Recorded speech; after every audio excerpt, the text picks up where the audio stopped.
Hi, my name is Chris Brennan, and you're listening to the Astrology podcast. Today is Wednesday, January 21st, Tuesday, not Wednesday, it's Tuesday, January 21st, 2020, starting at 8:22 p.m. in Denver, Colorado. And I'm not sure what episode of the show this is, but we're going to be talking about the astrological forecast for February of 2020. Joining me today are astrologers Kelly Surtees and Austin Coppock. Hey, guys. Hey, hey. Hey. We are back again for the first time. It's been 2 months since we met up last and recorded a bunch of episodes that have been slowly releasing since then. But this is the first time that I've talked to you guys in a while, and it feels like it's been kind of a gap because usually we don't go more than like a month. A month is usually like a long time between talking to each other, but now it's been 2 months. Yeah, it was a decade ago, or it was within the last decade. Yeah, we So were much has changed. we were younger then. We were much more optimistic. The world has gotten darker since then. We've gone through some eclipses, some Saturn Pluto conjunctions and things like that. Yeah, Uh, Some back when Jupiter was still in Sagittarius. oh yeah. Those that I was thinking Before. about that today when I was at the grocery store. I'm like, well, I was in Whole Foods and I was remembering how much snacks I bought when we were in we're Denver we're still together. working on the snacks that you left behind from your Denver trip, Kelly, and I really have to up. I was put to shame by your snack game was so strong that I was caught off guard. I need to work on that before our next meeting. That's okay. I just realized, oh, that's what's changed because today I was very muted at Whole Foods. I'm like, that was when Venus and Jupiter were in Sag still. So yeah, Okay. it does feel like a whole new astrological space out there since, because Jupiter has changed signs since we last spoke. Yeah, Jupiter Hmm. changed signs. Everything's in Capricorn now, and that is only going to get worse, or that's going to increase in February when Mars moves in there. But we will get there in due time. All right. Yes. So, for those that are finding this show for the first time, in the first hour, we're going to go over the astrological forecast for February. We're going to do a little bit of a review of the past month or so first at the start of the show before we get into the forecast. And then after the first hour, once we finish with the forecast, we're going to do some random discussion topics, astrologically related, for the second half of the show. So, with that being said, let's jump right into well, first, just what's been going on. So we've alluded to it. There's been a lot of astrology. We just finally got out of eclipse season, which seemed like it wasn't going to end for a long time, but it finally has. And we went through the Capricorn Cancer eclipses, and those weren't the final two in those signs, but we're getting towards like the beginning of the end in those signs, right? Yeah, well, the nodes, which are the eclipse indicators, move in May, and we do have one more total eclipse, which is a solar in Cancer, and then we have like I guess it's an eclipse, in Capricorn, over the basically end of spring, beginning of summer, between Q2 and 3. But we also have a kind of an eclipse in Sagittarius. So our next set will be solidly between cycles. This was the last full installment that was just on the Cancer Capricorn axis. Yeah, and here is for the people watching the video version, the Capricorn eclipse in late December at like 4-ish degrees of Capricorn. That was the last solar eclipse in Capricorn, so at least that's Yeah. the last of that one. And then just a couple weeks later, we had that lunar eclipse in Cancer around the 10th of January, around 20 degrees of Cancer. Uh, Yes. and that's the one we'll get one more of because we'll get one more solar eclipse in Cancer in 6 months. We will. And as Austin was saying, the nodes will have shifted signs. So it will have a slightly different tone or tenor to it because it'll be a solar eclipse in Cancer, but the nodes will now be in Gemini and Sag when we have that. It's right on the solstice, I think. Okay, Yeah, it is. Yeah. It's just hours Like, into the next season. yeah. So brilliant. that'll show up for quarterly charts for people doing mundane. Mundane. Oh yeah, that reminds me. I had the last episode that I released because I tried to when you guys were here in November. I tried to talk you into us doing like a light series of maybe some like horoscopes for the year ahead for all 12 signs, and I think But we knew better. yeah, one or both of you wisely was like, "That's a terrible idea, and there's no way that we're gonna get through this week, just in terms of energy expenditure, if we attempt to do everything we plan to do, plus we attempt to record 12 horoscopes," which I thought would be just like a light, affair, but I'm I've learned some things. I'm a different person You're after. wiser now. Yeah. Well, or more aware of, like, how unwise that was as a plan because I ended up recording each of them 12 of them between an hour, and some of them were, like, an hour and a half. So each rising sign got a really good treatment, so I want everybody listening to go and listen to those because otherwise my work will have been in vain, but it was actually a really good and really detailed forecast for all 12 rising signs, and you should look at it from the perspective of your ascendant or rising sign because then it's like a transit forecast, where I go through what houses each of the major outer planet transits are gonna be going through this year. But yeah, good call, not falling for that and letting me talk you into that one. Yeah. You're I mean, welcome. yeah, anytime. I mean, there's always next year. So next I year know, we'll that's what see I can see the wheels turning in your brain right now. 2021. We'll see what happens. Um, all right. So eclipses was not the only thing that happened. The other major thing that happened was we had the Saturn Pluto conjunction in Capricorn, and the world was getting really tense. It seemed like in that span between like the solar eclipse in Capricorn, and then the Saturn Pluto conjunction, things got kind of serious. Things got kind of real during that like week or two period in late December, early January. Yeah, that's when I remember I really agonized in my write up of 2020 over like how to talk about configurations that I knew were hard because I wanted to be honest, but I didn't want to rub it in people's face, and I was like, oh, I can't in good conscience sugarcoat, but I will try not to be cruel. And How do then you I think deal with that, by the way? Because I've been really struggling with that. Because some of the responses to some of the horoscopes were because some of them it was like kind of tough because we're talking about like eclipses falling in difficult houses, or the Capricorn pile up falling in difficult houses, and sometimes you that brings up like topics that people would rather not think about or have to deal with. But as an astrologer, like you can't really just not say that, or I guess some astrologers do. They just omit that part. But how do you guys deal with that? How do well, you I just think predict the that future you without bumming people out? well, to sort of misquote Donna Haraway, you stay with the trouble. You just struggle with it. I don't have a formula. And, you know, um, Well, you're a yeah, little you just bit like struggle with it. less averse to bumming people out, I feel like, than most astrologers on average. Yeah, well, and that's part of, that's a responsibility. A lot of the people that read my stuff assume that I'm not going to sugarcoat things for them. Right.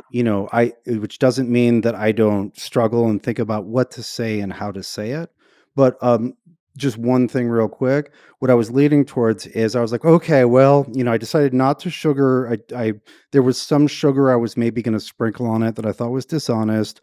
But then I think by January 2nd, World War III was trending on Twitter. And I Right. Yes. was like, I'm glad I didn't sugarcoat. Like, people were like, yeah, that's kind of what you said. I didn't say, here comes World War III, but like, this is going to be gnarly and people are going to be upset. And that was like, okay, the year showing its cards immediately. But I'm sorry, Kelly, how do you deal with like what to say, what not to say, how to say it? Do you have wisdom for us? Yeah, I mean, I don't know if I have wisdom, but I can try and share what I do, which is I do try to stick with I try to be honest as much as I can. Saturn is associated with X, Y, and Z, or Pluto. So things like this, I will sometimes say to clients, like, this could be a heavier time, or you might struggle with X, Y, or Z. And because most of my work with clients is individually oriented, so we've got the individual's birth chart, I'll try to be specific. Like, there looks like there's some difficulties about to do with money, or to do with a friendship, or this could be a heavier time in your relationship where you're grappling with, the foundation or the heart of why you're together type of thing. So I'll try to make it more about one specific topic or area, because as we know, the Capricorn stuff is in one part of the chart. And so it's not as though the whole life is crap, but there might be a part, and I don't know that I would say crap to a client, but maybe I would. Actually, some clients that I know really well and we've got a level of honesty, I'd be like, yeah, can't lie to you. And sometimes I'll say, I can't even spin this one. This is just going to be a heavier time to do with, maybe it's their health or something. And most clients' response to that honesty, when you're talking about something that looks like a bit of a tough cycle, is, we might say this, you might have trouble finding stability or getting clear answers, or you might feel overworked or overburdened. There's some great vocab you can use to be a bit more explicit than just this is hard or heavy. But most clients really appreciate that because they would rather have a heads up so that they can be prepared, if you like. Okay. Very nice. So just a careful realism, but you're not trying to go overboard or anything like that.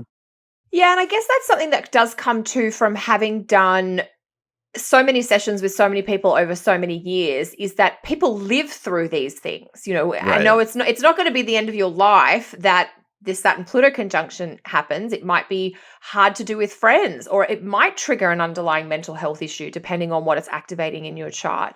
Um, and then, brainstorming strategies about managing that is normally how I'd approach it. Yeah, and for Yeah, people that are definitely. going through difficult transits, sometimes that's like reassuring when you do mention that and you are somewhat clear about addressing it. That can sometimes help them to find a greater sense of like meaning and purpose as they're already struggling with some of those things. So you're not necessarily always telling them something they don't know, per se. Well, there's a lot to be said for like, yeah, things are like this is difficult territory. You're not just slow. It's that you're Yes. walking through mud, Yeah. right? Like acknowledging the mud makes the person feel like maybe they're not so bad at walking. Mm. That's actually perfect, Austin, because that's exactly it. Otherwise, people feel like maybe I'm doing career wrong or I'm doing relationships wrong because it's such a struggle for me right now. It's like, well, no, you're not doing anything wrong. You're just dealing with a really meaty, intense scenario. So that contextual framework is really helpful.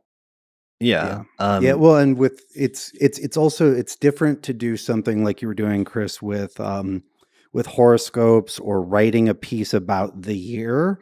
And because that's one audience or listener who is many, that is a large Yes. and composite being. Yeah. I find it much easier to read for an individual person, Hmm. especially kind of once we have a sense of each other, because then we can just kind of talk about it. Whereas, like, that there are going to be people who have very different personalities and have very different situations. Like when you're describing what's going on for all of the Aries risings, or or when I'm writing about the year as a whole and its configurations. They're different. They're all different problems. Yeah. I mean, that being said, it's really nice to be able to tie the mundane astrology into almost a quasi birth chart by looking at it relative to the rising signs. And I feel like I have a much better grasp of this overall year after having done that and how some of this stuff is going to really affect some people's lives. It's Yeah, such a well, I great think tool. Yeah. it's like, I mean, you're literally going over the same situation from 12 different angles, and it's such good practice. And if and when you look at clients' charts, you'll remember all of the work that you did for like Aries Rising. You'll be like, oh, well, this is Aries Rising, and they've got this there, so it's a little bit different.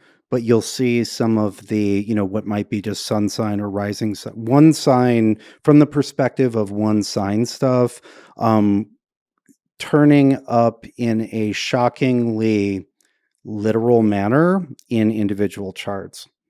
Yeah. I like Kelly, that. I'm That's nice. sure. It's like a preparatory then, like doing general forecasts is preparatory for a client consultation in some ways. I've always found that. Even when I was writing, I think there was about 12 years where I wrote quite detailed annual forecasts, and I felt like I was almost doing the groundwork for all the year ahead consults that I would do. And as you said, Austin, you just nuance them to each individual chart, but you've got the heart of it, you've got the meat of it, just from doing the year ahead rising Yeah, sign version. yeah, you've got like, well, so this is for Cancer rising, and then you've got a template. You could say, oh, well, this is inappropriate for this one because of these, this unusual arrangement of planets. But for a lot of them, it's like, oh, well, I can use this piece because it's relevant. Like you've already got material to work with. It's great practice. It's great It's the practice. best. Definitely. Kelly, All did right, you to tie things you back just stop? to Okay. Yeah. We can I was talk just more saying. about this after. But what were you going to say? Oh, I was to just bring gonna us back to the you. forecast, since I'm already like violating my let's talk about the forecast first, because we're going into like far afield into conceptual astrologer, practical, like how to write horoscope discussions. Wasn't just World War III that was happening at the beginning of the month, or that was threatening to happen with the Saturn Pluto conjunction, but also there was like an entire like continent that was on fire. uh Kelly, Yes. Yes, my poor country. you So just got first, back from a trip there. yes, yeah, I just flew out of Australia less than 24 hours ago. I do want to say that some of the images that got circulated on social media were fake. So there was a Okay. lot of fires burning around the country, but there was one particular image that kind of showed the whole country on fire, and that was a false image. Um, but yes, literally Australia has had its worst start to the bushfire season. And the intensification of that energy between Christmas and New Year's was phenomenal. And I was very concerned with some of the warnings, the weather warnings that were coming out late December, because I could see Mars sitting at the end of Scorpio. And I thought Mars moving into Sag is not going to be helpful for bushfire season. And so it proved to be the first weekend or the first 3 or 4 days of Mars in Sag. There were just sort of firestorms that were incredibly destructive. Weirdly enough, when you think of the symbolism of Sagittarius, relatively less loss of human life in these bushfires than what Australia has had in previous bushfires, but an extremely large loss of native wildlife. Right, they're talking about like crazy numbers of like just like millions and millions of animals. Yeah, the first count that came out was something like 480 million animals, especially some of our really exotic ones that have specific habitats like the koalas and the wombats and the kangaroos and things. So that. It was a weird eclipse sort of portal that like the country was in this weird nodal kind of dragon belly fire of some kind. Mhm. And it's not that it's gone, but within about 2 days of Venus moving into Pisces, the temperatures cooled down and there started to be little bits of rain showing up that have helped contain some of the out of control fires. So it's been very interesting to watch that just from a very simple transit perspective. And of course, the big rains are forecast for February and March when we'll have Mercury doing its extended cycle in Pisces. Right. Is there like a national chart, like a solid national chart for Australia that you use, or I usually go with the Federation chart of 1901, okay. which the swearing in chart, it's January 1st, 1901 at around 1:35 p.m. in Sydney, Australia. It has a 29 Aries rising. And in Mm. that chart, the Sun and Saturn are at 7 and 10 Capricorn, and there's a stellium of planets in Sagittarius. Um, Wow. And the ascendant's at Oh yeah, 21 that one. Aries, is that what you yeah, said? 29 Aries, I think. Okay. What was the Um, data again? I'll put the chart up. yeah. So I've got here from Solarfire, 1st of Jan 1901 at 1:35 p.m. in Sydney. And what is this? The swearing in chart. So it's when Australia kind of became its separate entity, but still under the British Crown. Got it. Um, Yeah, I know some astrologers prefer the settlement chart from a couple hundred years before, but yeah, because maybe you there's so should many, preface that because like the US chart, for yeah, example, is just like widely debated and like is just all over the place. It's not that bad, it sounds like though. No, there was a very specific sort of swearing in of the first Australian government at this time. Whereas the only contention with Australia, or the contention with Australia, I should say, is that some people, and particularly Ed Tamplin, who's was a very well known mundane astrologer out of Australia, he used to favour the settlement chart when the white settlers first arrived in Australia, which was a couple of hundred years before this. Mhm. I've favoured this chart just because of the political connection. This is basically when Australia first formed its own government. Okay. Yeah, so this would put a cardinal sign rising and a Sun Saturn conjunction in the 10th house. And then that's exactly where we've got the Saturn Pluto conjunction happened recently up there in Capricorn. And then, of course, the solar eclipse in Capricorn and the lunar eclipse in Cancer. Yeah. And the leader, the prime minister of the country, has been absolutely lambasted. He's been trashed for just showing a horrific lack of leadership through the Mhm. fires. In some ways, being incredibly disrespectful, showing up in fire zones for photo ops when people are still trying to work on recovery projects and things like that. Oh, So, so did you catch that? sort of the mission accomplished moment. Yeah, Do but you people are not, they're like, "Nothing's done, we've just managed to survive the night," kind of thing. Right. So in the U.S., Kelly, there was George Bush Jr. showed up on an aircraft carrier with a big thumbs up. It said "Mission accomplished." Like I don't know, a year or two into the Gulf, into the Iraq War and all that, and it would go on for years and years after that. But that picture of fake accomplishment was sort of a banner for his incompetence. Yes, that's exactly what it's been like. He showed up in a few areas and there was footage of fireys that are exhausted from, because most of our firefighters in Australia too, like there is a professional service, but in the most rural areas, they're all volunteers. And he was trying to, the prime minister was trying to shake somebody's hand, and the guy was like, "I don't want to shake your hand." Oh, that's amazing. So Well, yeah, that's an interesting example of how of that thing they always say that sometimes like the 10th house of the country's chart can represent the people in charge. And it's interesting with some of those transits going through that sign that the leader of the country getting so much flack for the handling of the whole crisis. yeah, yeah. So that's been I guess, a notable thing. Yeah. All right. So that was one of the major things. So that kind of brings us to where we're at today because we're just starting to come out of some of that, which Mm. it's kind of tricky though, because I want to say we're coming out of eclipse season. We're coming away a little bit from the Saturn Pluto conjunction. But then in February, it's like Mars goes into Capricorn and Venus goes into Aries. So there's a little bit of like an intensification in some ways of some of that pile up of major outer planet stuff in Capricorn almost only gets intensified at this point. Yeah, there is this weird thing where aspect-wise, there seems to be fewer and less intense aspects, direct degree-based aspects. But with the ingresses of Venus and particularly Mars into cardinal signs, it's almost like there's still a pressure coming through on this very inflamed cardinal axis. Yeah, and we get the build up to the Mars Saturn conjunction, which is going to culminate eventually not in Capricorn, but once they both move into Aquarius. Um, but it sort of starts building up at this point in the middle of February. Yeah, and there's this weird thing where for almost like nearly 3 months, we will have Mars and Saturn co-present.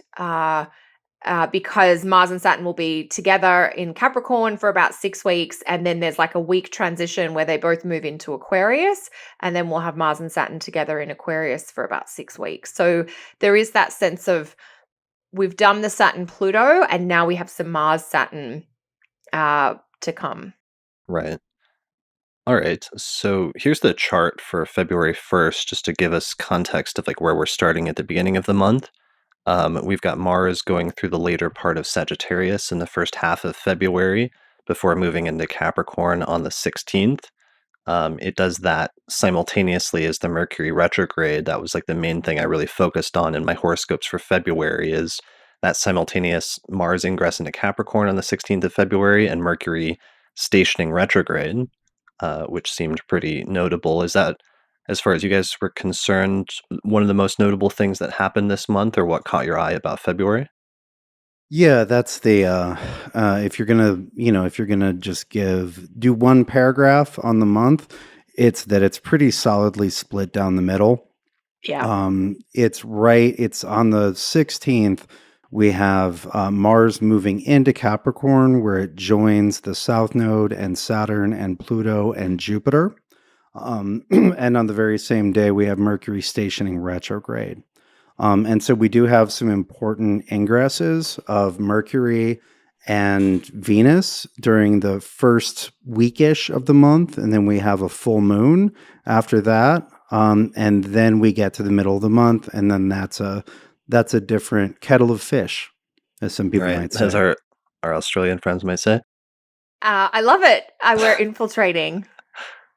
Yeah, I mean, it's going to be quite big, isn't it, to have all three of the superior planets plus the South Node in the same sign for a chunk of time, second half of the month.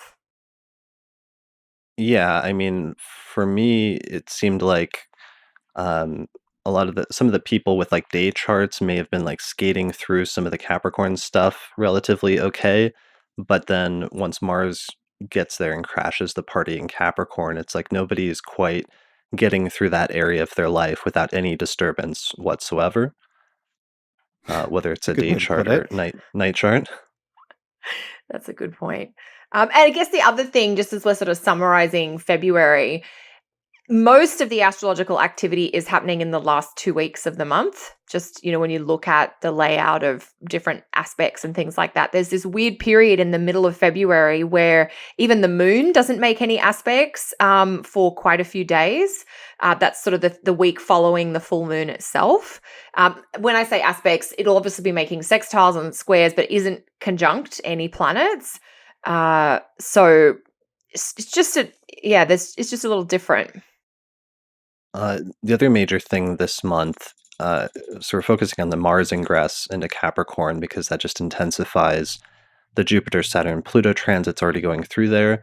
But the other thing that starts is that Mercury retrograde in Pisces conjunct Neptune, which is really similar to the Mercury retrograde we had around this time of the year last year that was also in Pisces and closely conjunct Neptune, which is kind of problematic because it takes the already pre-existing propensity for Mercury retrogrades to have to do with like miscommunications and things like that, and kind of amps that up because then Mercury Neptune conjunctions also typically miscommunication or even deception can be a major theme or a major factor during those aspects.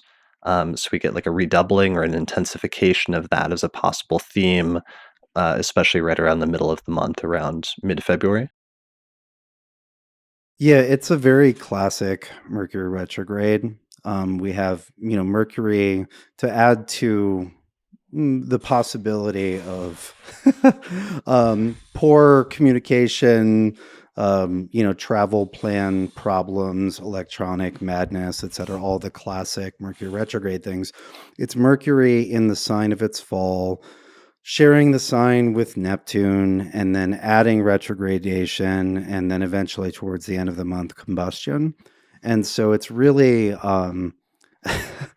as underwater as Mercury can be. But what's interesting about it is that a saving grace is that at least Mercury is not tightly aspecting a malefic, right? Mm, So okay. one thing to remember is that Mercury delivers whatever's in the mail, right? And it's the Yes. planets that Mercury aspects that put the packages in Mercury's hands. And so even though metaphorically our Mercury here is the worst is the worst post person ever, they're not carrying nail bombs, right? Yes. And that's something, right? And to be fair, if we contrast this with the two other Mercury retrogrades this year, where Mercury is not quite as bad off, Mercury is strongly configured to Mars in both of those. Yeah. So Mercury will be carrying Mars's mail and delivering those packages. And so, for me, looking at this, the saving grace here is like, well, at least Mercury's not, doing evil business. It's just doing business badly. But I think it'll be Right. really classic Mercury retrograde. No, like no better, no worse, but like it'll do a good job of confirming Mercury retrograde cliches. There'll be a lot Right. of like head smacking. In the comments here, because we're recording this episode live in front of a live audience of patrons who've joined us through our page on Patreon. So thanks everyone for joining us tonight. Ray Rawlings says that, yes, hired a shady contractor at that time last year. I won't be doing that again at this time.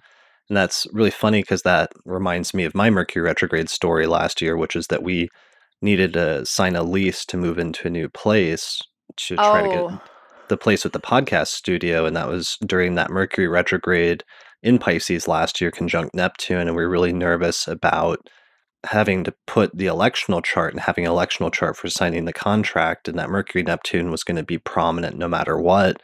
So we just did our best to mitigate it as best we could. But then we signed the contract and like moved into the place, and then they forgot to tell us that the whole building was going to be under construction over the course of the next year. There would just be like loud banging and saws and stuff for months and months and months on end, which is still happening, which is why consequently we're recording this episode at like 8, 9 o'clock at night in order to avoid the construction noise. So that was my fun Mercury retrograde conjunct Neptune story from last year. Did you guys have one? I Yeah, I don't know if it's fun. I took an unexpected trip to hang out with my ailing grandma. that's Mm. right. Yeah, and so I was, Yeah. and it was right that included my birthday, and so I flew from kind of up in the mountains on this side of the country to being up in the mountains on the other side of the country. None of my flights were late because I think that Mercury was pleased enough with my suffering as it was. I think there were like four different connections to get from here to there, right? When you fly from like one Yep. semi-rural airport to another one very, very far away. And so I was very cut off from normal communications and just in a very different world. Mm. Yeah. What I'm also thinking about this Mercury retrograde, so it starts February 16, and it's not exactly conjunct Neptune, but it's close enough that we'll definitely feel the Neptune.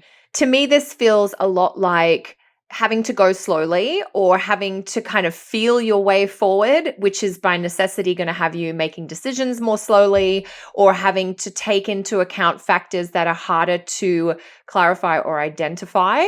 And Mm. I agree. I think you sort of summarized this, Austin, beautifully, where it's like it's going to have those cliche delays. But sometimes, if you know that's coming up, you can just take the pressure off yourself. I always like to give about 5 days before or after the station retrograde date itself. And that usually covers for Mercury, the period where Mercury is in station, kind of around about that same degree.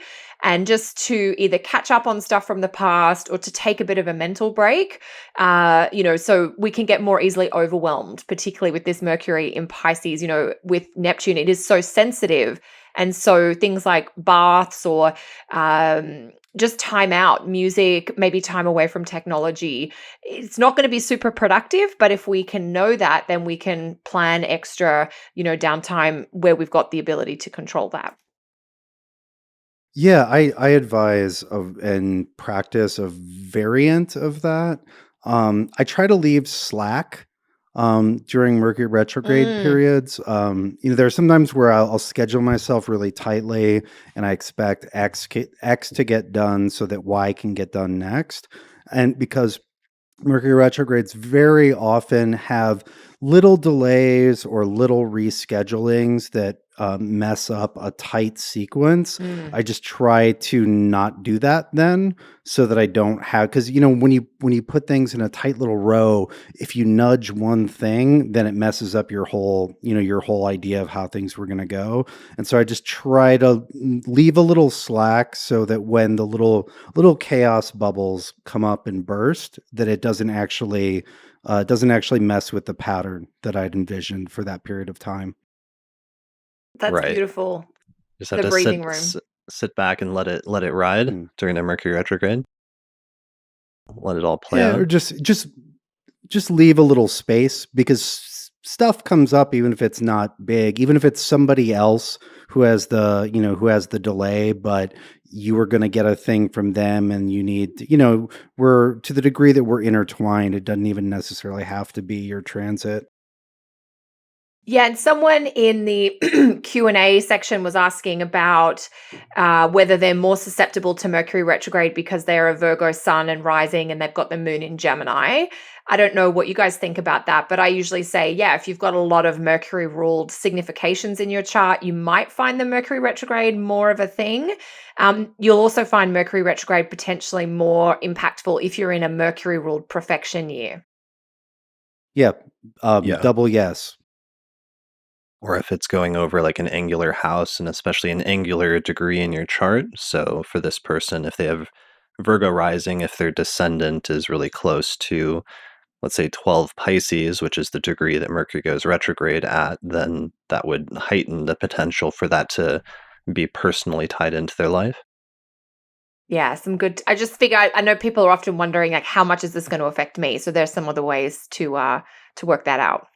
Yeah, I've been meaning to actually do a new Mercury retrograde episode because you and I did one, Kelly, but it was like the third or fourth It episode was of the so podcast. long ago. It's really Yeah, early, and we were not taking it that seriously. I think we just got back from Norwalk or something like that. So I've been meaning to come back to do a more like detailed and thorough Mercury retrograde episode at some point. But totally. maybe after this one, I'm sure we'll get some good stories and good anecdotes out of this one in February. Yeah.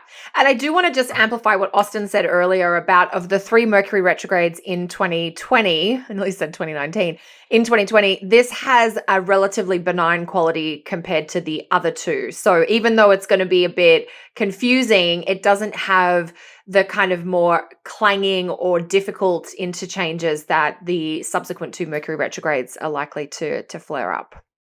Yeah, the other ones have teeth. Yeah, that's a good way of putting it. Just because it's So on, yeah. on the sliding scale of 2020, This is the on an best on, Mercury retrograde. You yeah, need in like a a more diagram of harmonious like a era. ranking. Yeah, yeah. So, but that is, I think that's a big feature. I mean, I think you've really honed in, Chris. You sort of started by talking about the Mars into Cap and the Mercury retro. They are two of the standout features for Yeah. February. It's like Yeah. those are the two main things. So the Mercury retrograde, it starts around February 16th, when Mercury stations retrograde around 12 Pisces. The halfway point, when the Sun and Mercury form a conjunction, exactly halfway through the Mercury retrograde cycle, happens around February 25th, February 26th. And by that point, usually whatever the issue was, that if you're having like some Mercury retrograde snafus or difficulties or delays or miscommunications, usually there's a turning point around this time, around February 25th, 26th, during the conjunction with the Sun, where those issues start to be resolved, or at least there's some sort of end in sight that starts to become apparent. And then eventually Mercury doesn't, it actually retrogrades back into Aquarius in early March, around March 3rd or 4th, before eventually stationing direct at 28 Aquarius on March 9th and March 10th. Yeah. And Mercury moves into Pisces on February 3rd. So pretty early in the month. Okay, so Yeah. it begins basically the build up to that. It's already in its shadow by the beginning of the month. When does it actually hit its shadow? So if Oh, good 28 question. 28. Aquarius, that means looks like the first or the second. So literally Yeah, whatever I the would say by the second. Yeah. okay, so whatever the issue is, that because Mercury by February 2nd will reach 28 degrees of Aquarius, which is the degree it'll later return to.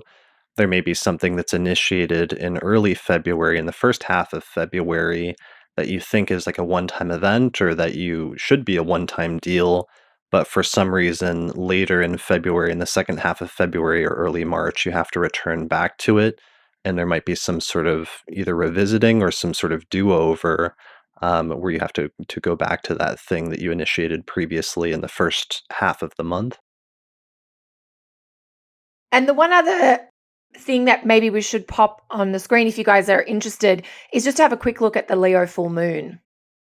Yeah, so that is the first So no love for Venus moving into Aries, Well, I which is mean, what happens that's between true. If Mercury we're and going the full moon. chronologically, give us your love for that, Austin. All right, let me Well, there's a big difference in tone between Yes. Venus and Pisces, where Venus was for Venus moved into Pisces on January 13th and will be there until early February. 7th. Venus and yeah, and so Venus and Pisces, it's the exaltation of Venus. Venus is trying to make peace, trying to bring harmony, while it's in Pisces. It was square Mars for a lot of that right. time. Yes. And little so, road bump with that. right, but it's still Venus trying to do that, right? Yes. Whereas Venus in Aries isn't trying to make peace. No. Venus in Aries will enjoy conflict. Venus in Aries can also turn a little friction into fun, but will also not go out of its way to make peace, nor will the natives, right? It's enjoy the conflict or just have it be conflict. It is the sign Right, where Venus. Go ahead. if Venus in Pisces says, "Make love, not war," and then Yes. Venus in Aries says, "Why not both?" Yeah, or Yeah. Or can't just can't yeah. wi- yeah can't. I mean, it's Venus and Mars's sign, right? And so Venus, and so we'll find the fun to be had with Marsy things, right? Which can be, the aesthetic of beautiful weapons, right? It can be Yeah. the majesty of an explosion. It can be, the fun, the good part of friction between people, right? It's boring if we all just agree on everything all the time. But those same sparks can, easily turn into actual conflict. And so, in terms of Venus's fundamental signification, peacemaking, not so strong there. And so we've got that for, I believe, the rest of February. Yeah, we've got that for the rest of Yes. February. And Venus Yes. has to, Venus has to make some rough squares to the Cap party, to the dark fortress of to everyone Yes. hiding in the dark fortress of Capricorn, which is not, although even if it's useful, is not the most fun set of planets to feel and to Right. relate to on an emotional level. So it looks like Venus squares the nodal axis around the 13th, 14th of February, uh, Yes. where it's squaring the nodes, which are at around 7, 8 Capricorn and Cancer, and Venus passes over that degree pretty quickly. Later, it squares Jupiter around February 23rd from 18 Aries to 18 Capricorn, and then starts getting into a lovely square with Pluto around February 28th from 24 Aries to 24 Capricorn, followed in the early part of the next month but with the square with Saturn from 28 Aries to 28 Capricorn on March 3rd. Yeah. And I would say that, so that very last part of the month and then the beginning of next month is the rough part. Yeah. Venus squaring Jupiter doesn't bother me at all. I'm No. actually glad Jupiter is there to kind of pad that, Yes. to pad that square, because it means that for the first while Venus is applying on its way to square Jupiter, which is fine. They're both benefics. They're both they're, even though they're not in great places, they're good natured. Whereas once Venus gets done with Jupiter, then it's Venus on the way to hang out with Pluto. And then least favorite couple days are between squares from Pluto to Saturn, right? Which is, I don't know, not rock in a hard place, rock in a haunted place. That's a great. I'm like, what word are you going to use? That's perfect. Yeah. I agree completely. I think the Venus square Jupiter is less of a problem. And it's the Venus. It's almost like the Venus Pluto and Venus Saturn is Venus getting into the darkest part of the scary woods, which she's been approaching for the weeks. Yeah, well, and that's very much the that's one of the vibes and sort of landscapes that Saturn Pluto has been putting out, is the trapped in a scary place, whether it's like trapped in a world out of control, trapped in a house where there are fires coming up, trapped in a relationship trap, whatever the trap is, right? Yeah. Saturn Pluto with historically we see like borders and boundaries and all that.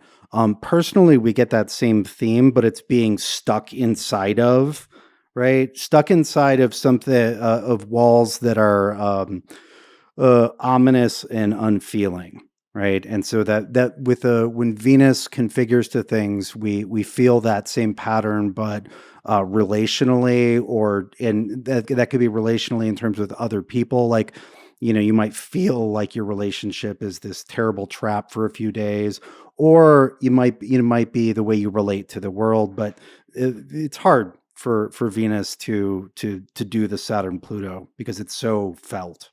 Yeah, that she's feeling the restriction, the pressure, the lack of choice, the lack of joy. And you mentioned this at the start of your piece on Venus in Aries, Austin, where you were talking about the dignity change, and Venus going from Pisces to Aries is one of those extreme shifts. When a planet changes signs, it doesn't always go from high to low. Sometimes it goes from like good place to neutral or neutral to tough, but to go from a good place to a tough place, it is quite an extreme shift almost overnight. So the first week of February, we still have Venus in Pisces, and then Venus goes into the difficult part. And that's, we've talked about this in the last, in episodes over the last couple of years, that as we're getting this growing emphasis on the cardinal signs, anytime we get a planet going through the cardinal signs, they're just picking up on that. The good thing, not that I can say really anything great about Venus in Aries because it is tough, is that it's basically 4 weeks and then we get Venus in Taurus. So yeah, and there will be some, the moon conjunct Venus in Aries is still the moon conjunct Venus. Like, it's fun. Yes. It's not, it's not it's not as it's not something you necessarily want to save forever. Like, you don't want to make a magic potion on it. Right. You don't want to make a magic potion if you have like a whole year to pick elections and you're going to pick this, the best single one. You're probably not going to go with the Venus in Aries. But like, it doesn't mean that it's just, when a benefic is, in a sign where it doesn't have a lot of essential dignity, it's not as good at providing the good. That doesn't necessarily turn it into a monster, right? Venus doesn't become a Saturn Pluto conjunction just because it's entered Aries. And so those nuances are important. And I think Venus in Aries can be fun. But I have things that configure to that well. To that nicely. Yeah. Well, and it is good. I think the fun part of Venus in Aries, dare I say this, will be in those first few days before she gets too into the heavier part of Aries, because we're going to have Venus in Aries and then we have that full moon in Leo. So there is a little bit of a fire vibe. Like there is this sort of like lively, active, social, extroverted, luxury with the moon in Leo potentially. That's it's a fire tone that we don't it's just a nice signature, I think, for those few days.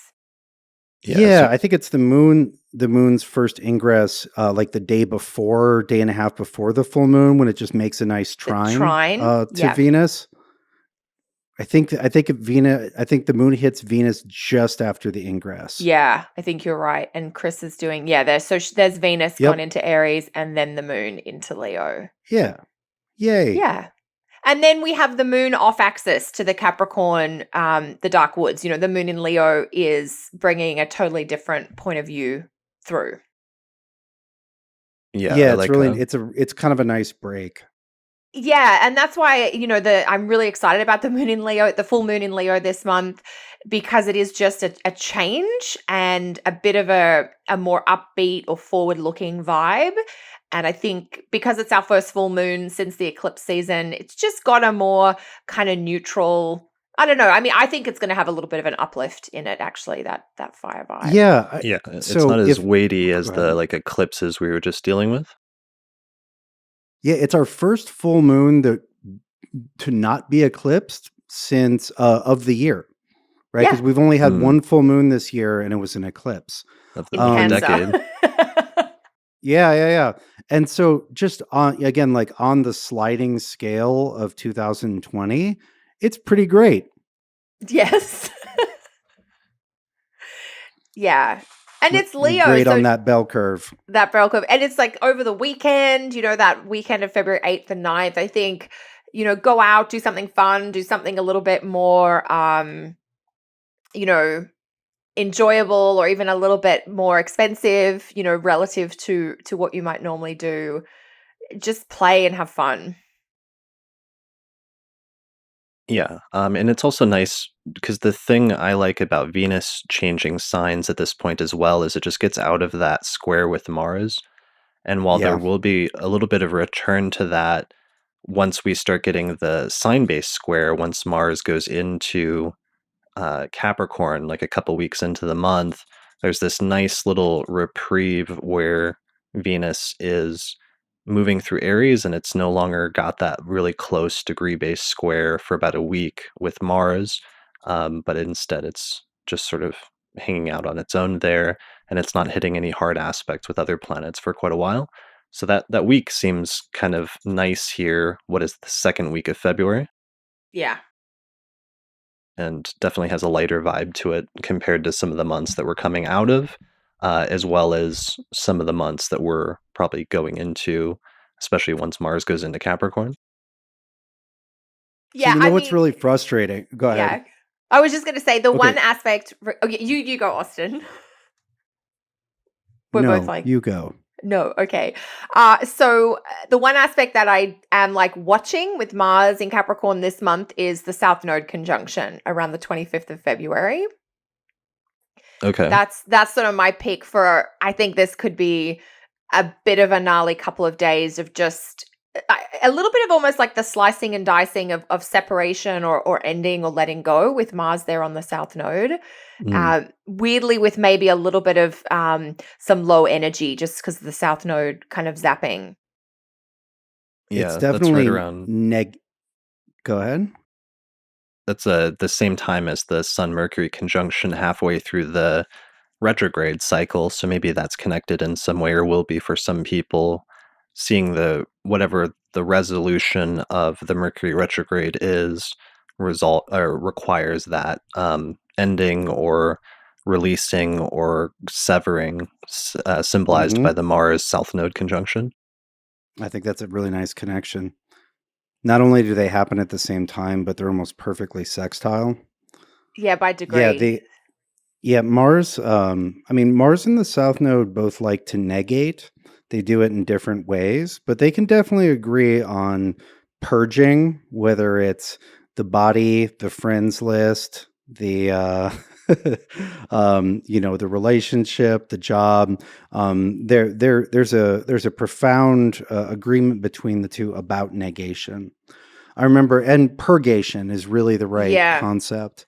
I remember I was thinking about this years and years ago, and then because there was like a Mars South Node thing, which is once every 2 years coming up, and then in the news there was an article about somebody who was leading a sweat lodge retreat And they'd left the heat on too much, and several Yeah. people died. And I was Yes. like, that is too much purgation. That is exactly that was more extreme than the metaphor that I had that I had considered.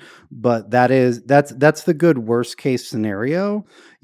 If you feel the urge to purge, m- by all means, but make sure you're not metaphorically or literally hanging out in the sweat lodge until you have a heart attack. Go too There far. there is such a thing as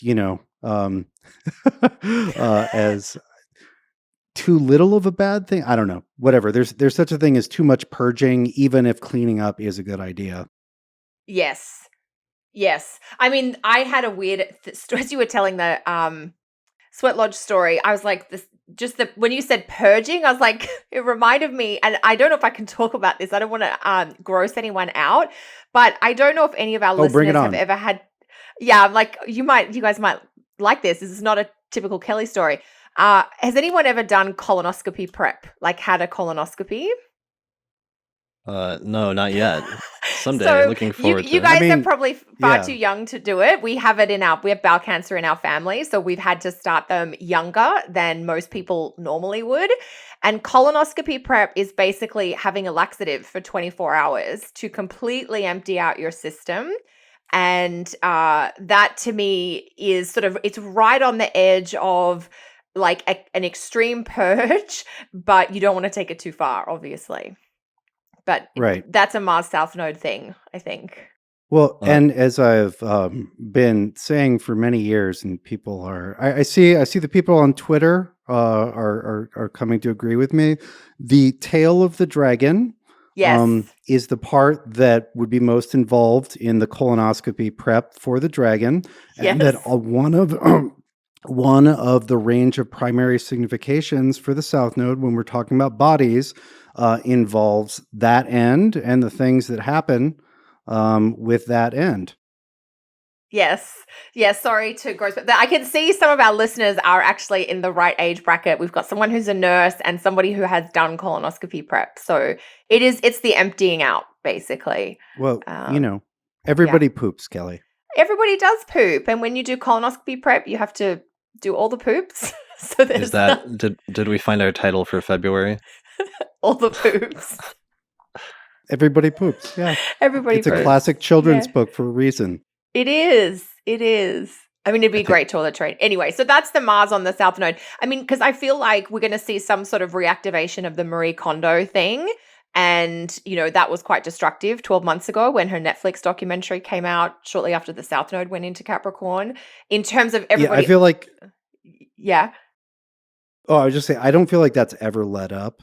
It hasn't. I feel like it's just been like. what didn't? What are you guys talking about?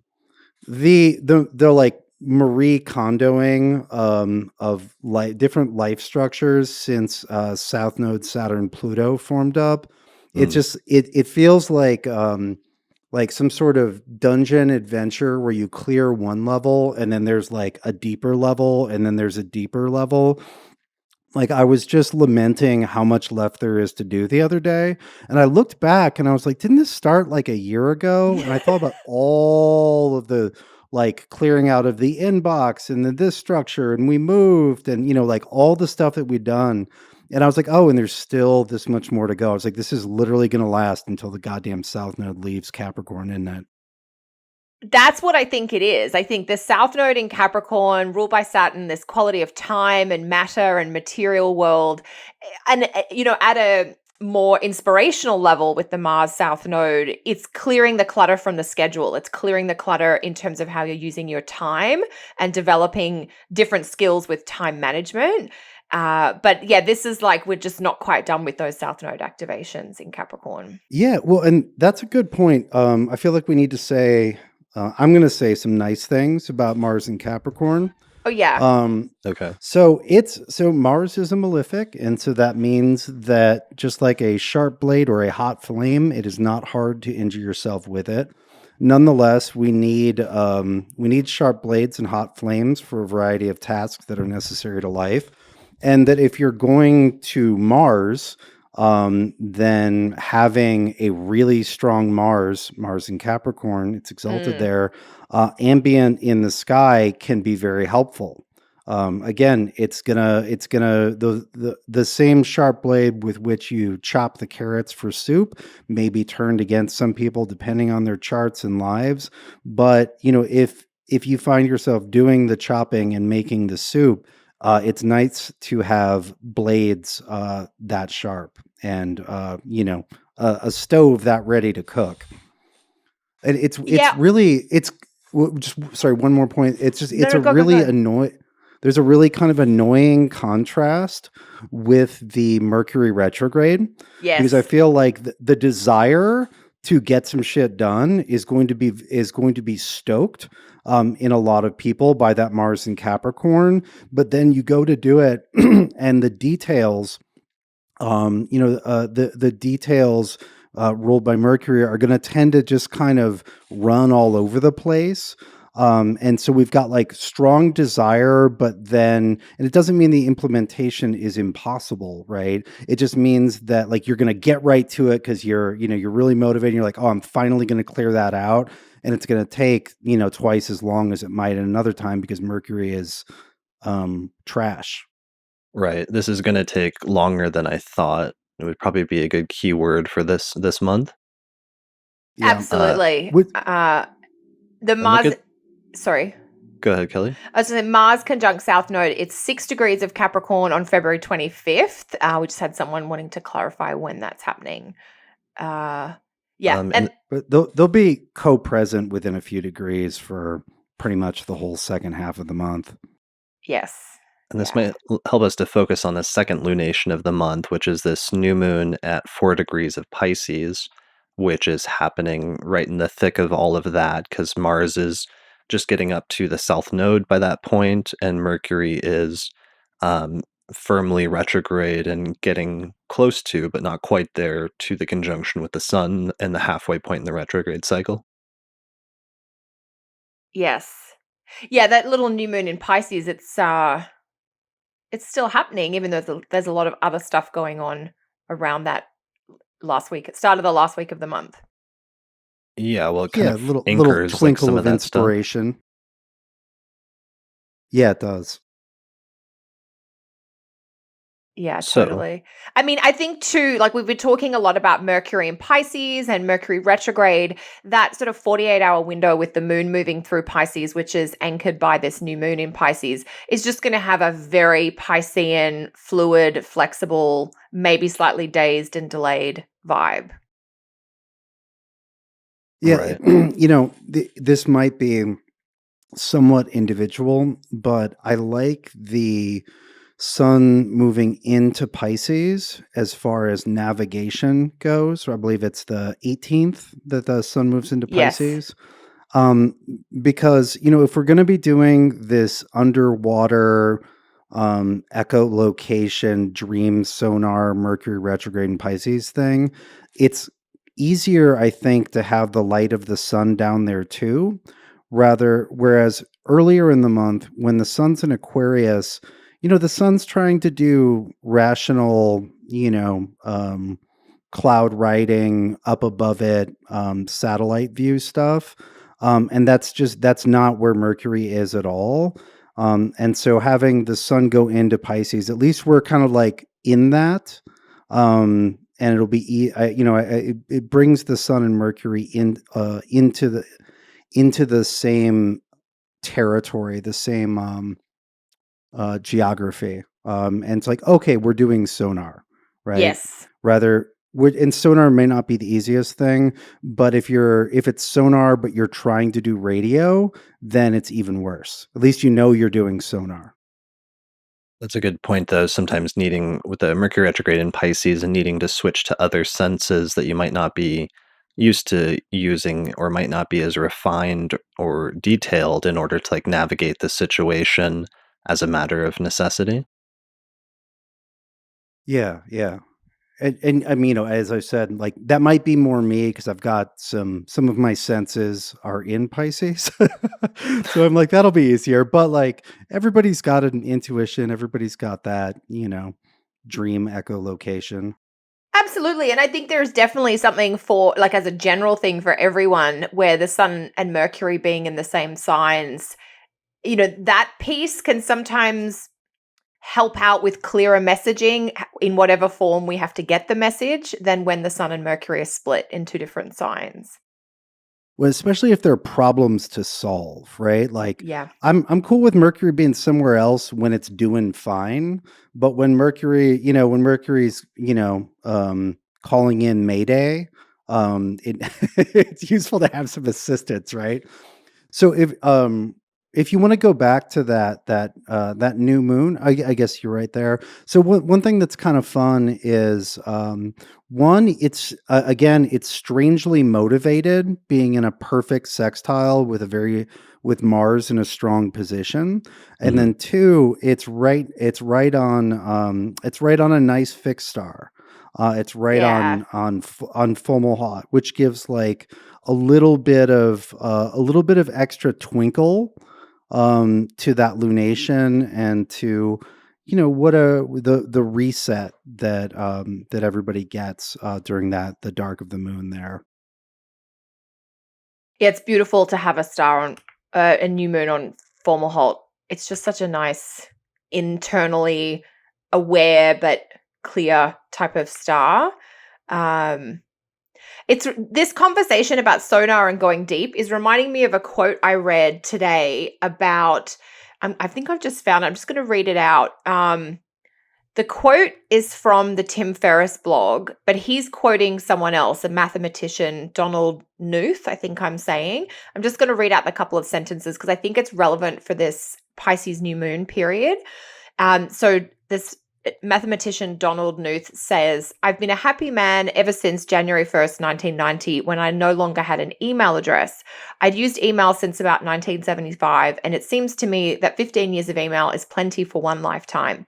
Email is a wonderful thing for people whose role in life it is to be on top of things, but not for me. My role is to be on the bottom of things. What I do takes long hours of studying and uninterruptible concentration.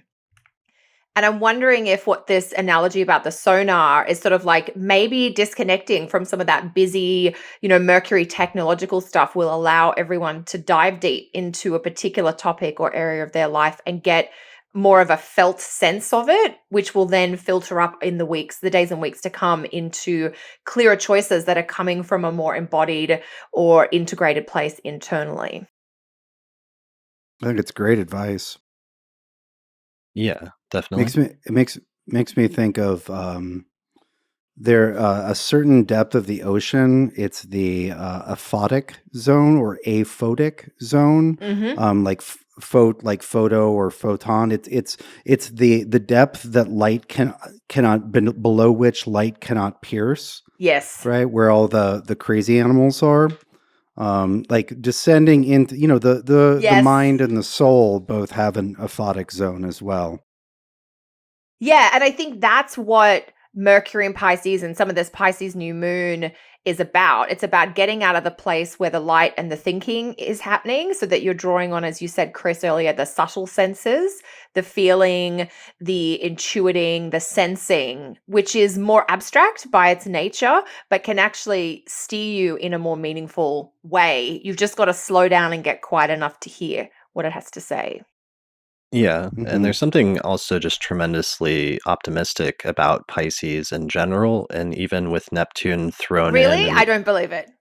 yeah, I mean, you were always That is my my reputation. when I if there was like a dictionary where you open it up and has like an entry for Pisces, like there would be a picture of Kelly, and Kelly being looking very encouraging and optimistic. And that's what I think of in the highest expression of Pisces is not just sometimes especially with the Neptune stuff that's transiting through there and some of the issues we get into with like miscommunication or things like that.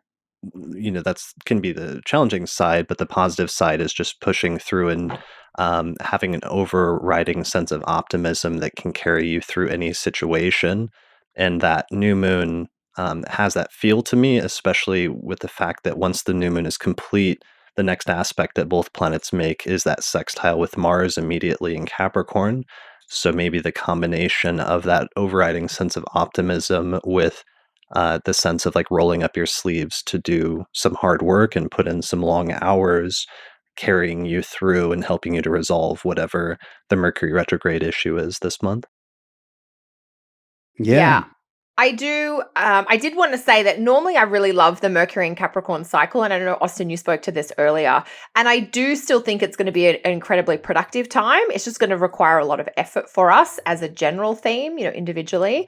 And that was a beautiful piece there, Chris, where you linked the Mars in Capricorn to the new moon of like balancing the ethereal with the material, or the like the tangible with the intangible. Yeah. I was like looking at like what is the next aspect that the moon makes as soon as it completes the lunation is sometimes really coloring because it's like the first experience you then get in that new lunar month is whatever that planet is that the moon applies to. And here it's that sextile with Mars. Yeah. All right. So this is taking us, of course, to the end of the month. We've covered both lunations. By the time February ends, we're still in the tail end of the Mercury retrograde period. So that's still Yeah, going this is on. a long one. This one is Yeah. longer in days than most Mercury retrogrades. Okay. That's literally true? Yeah, they're not all exactly equal in length. So this Okay. one starts on the 16th and doesn't get done until the 9th. Interesting. Okay. Oh, yeah, that is long. It's almost like 3 weeks. No, it's well over 3 weeks. Yeah, because 3 weeks is a normal like average, but if it's going longer than that, then that is a little long. Yeah, they can be a little under 3 weeks to several days longer than 3 weeks, like this one. Okay. So by the end of February, we're still in that, but we're in the second half of the Mercury retrograde cycle. Mars has made it up to 8, 9 degrees of Capricorn, but hasn't started conjoining the Capricorn planets like Jupiter and Pluto and Saturn yet. It doesn't do that until March. Venus is still making her way through the later part of Aries, as we talked about at the beginning. Yeah, and the Moon Venus aspect. Sorry, Austin, you briefly mentioned this in passing. That'll happen towards the end of the month. Just as Oh, a yeah. Looks like the 27th ish. yeah, Moon, right, moon. Yeah, right as that's actually really rough. because it's right the degrees, right? It's basically Venus, Pluto, Moon, Saturn, Yeah. bam. It's like Yeah. Venus and the moon holding on to each other for comfort and dear life between the between the, what is it? Is there the between a The haunt hard and a dark a, ha- place or a a haunted heart and a place? haunted place. Yeah. Yeah. But that's just, whatever. That's fine. At least they 24 have each hours. other. Yeah. All right, so that Moon Venus conjunction's on the 27th, around 22 Aries. And then we're pretty much at the end of the month at that point. Is there That is. Yeah. Yeah. are So there any other it's a leap. major a leap? Oh, It's a leap we year, should so just that's say February it's a 29th. leap year, which means nothing astrologically. Astrologically. It's just it's a correction mechanism in this calendar system. It doesn't have a special astrological meaning. I know that some people don't know that, and now they do. Yay. Yeah. Yeah. All right. Well, I believe that brings us to the end of our forecast for February then. It does. Yeah. I should mention at this point, because I forgot, I should introduce the election for February. Oh, yeah. So we always, each month, with the help of electional astrologer extraordinaire Lisa Scheim, pick out one electional chart that's good for. It's basically a lucky date for starting different types of ventures and undertakings using the principles of electional astrology. And we always try to pick out one good general purpose electional chart that has most of what you would look for no matter what type of venture you're trying to begin. So obviously it's better or worse for different types of things depending on what you're trying to initiate, but at least it covers most of the major bases in terms of things you would look for in any type of election. So the election this month actually takes place on, it's right at the beginning of the month, the best chart we could find on February 1st, 2020. Ha! Uh, I have some things scheduled for that. I was like, are they good? Did they pick what I picked? You did. Yes. Right. All right. Great minds. Great minds. I love Yes. it. I love how And- you were waiting there, Austin, to be like, did they get what I chose? I was like, Well, I no- bet he did. I bet they did. Well, that's what's funny is you can see sometimes when astrologers have like picked elections or when they launch certain things or when a bunch of astrologers start launching things all at the same All time. the same 24-hour period. They've all got the moon aspect. Right. Yeah. So this is set for February 1st around 2:50 p.m. local time, so just before 3 p.m. And here is the chart. So the chart has Cancer rising. So yeah, Cancer rising, we've got about 6 degrees of Cancer rising, but that's not huge. We're mainly just shooting for Cancer rising in this chart. And the moon ruling the ascendant and being located in Taurus, where it is exalted. And it's, in our location at least, is at about 10 degrees of Taurus in the 11th house, which is one of the most positive or most favorable houses that has to do with friends and alliances and groups, as well as hopes and wishes for the future. The moon is exalted there in a fixed sign, and it's applying relatively closely to a trine with Jupiter, which is at 13 degrees of Capricorn in this chart in the seventh whole sign house, which is the place of partnership and relationships and marriage and other people in general.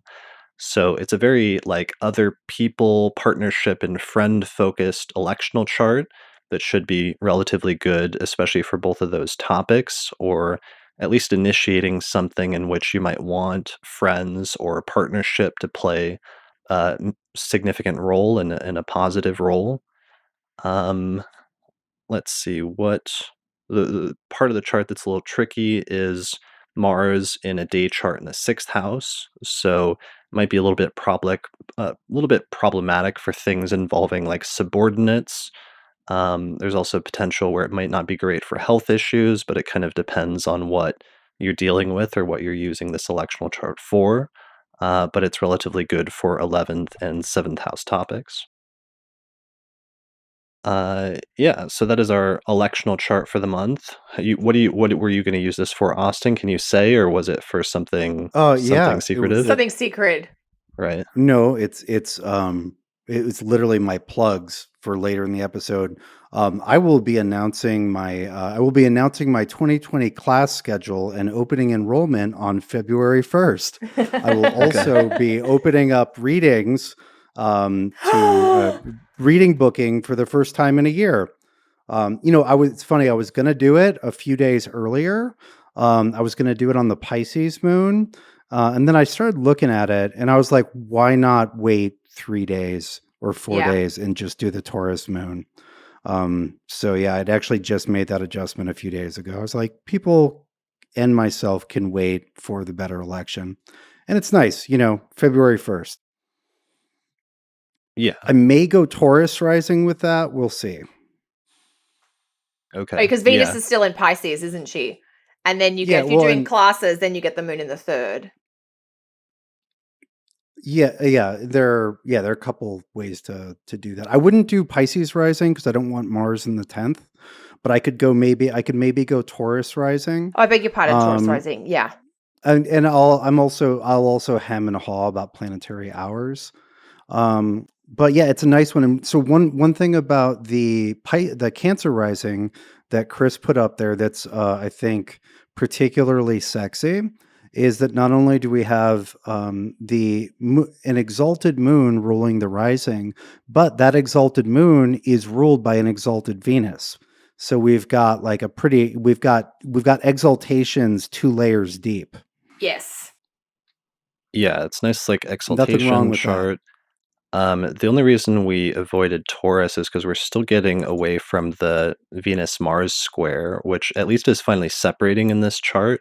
So it's more preferable to some of the ones in January when Venus was still applying to that square with Mars, but it's still a little tricky having If you were to make Venus ruling the ascendant, then Venus is square Mars within 3 degrees in a day chart over there in the eighth house, which is just a little spiky, prickly.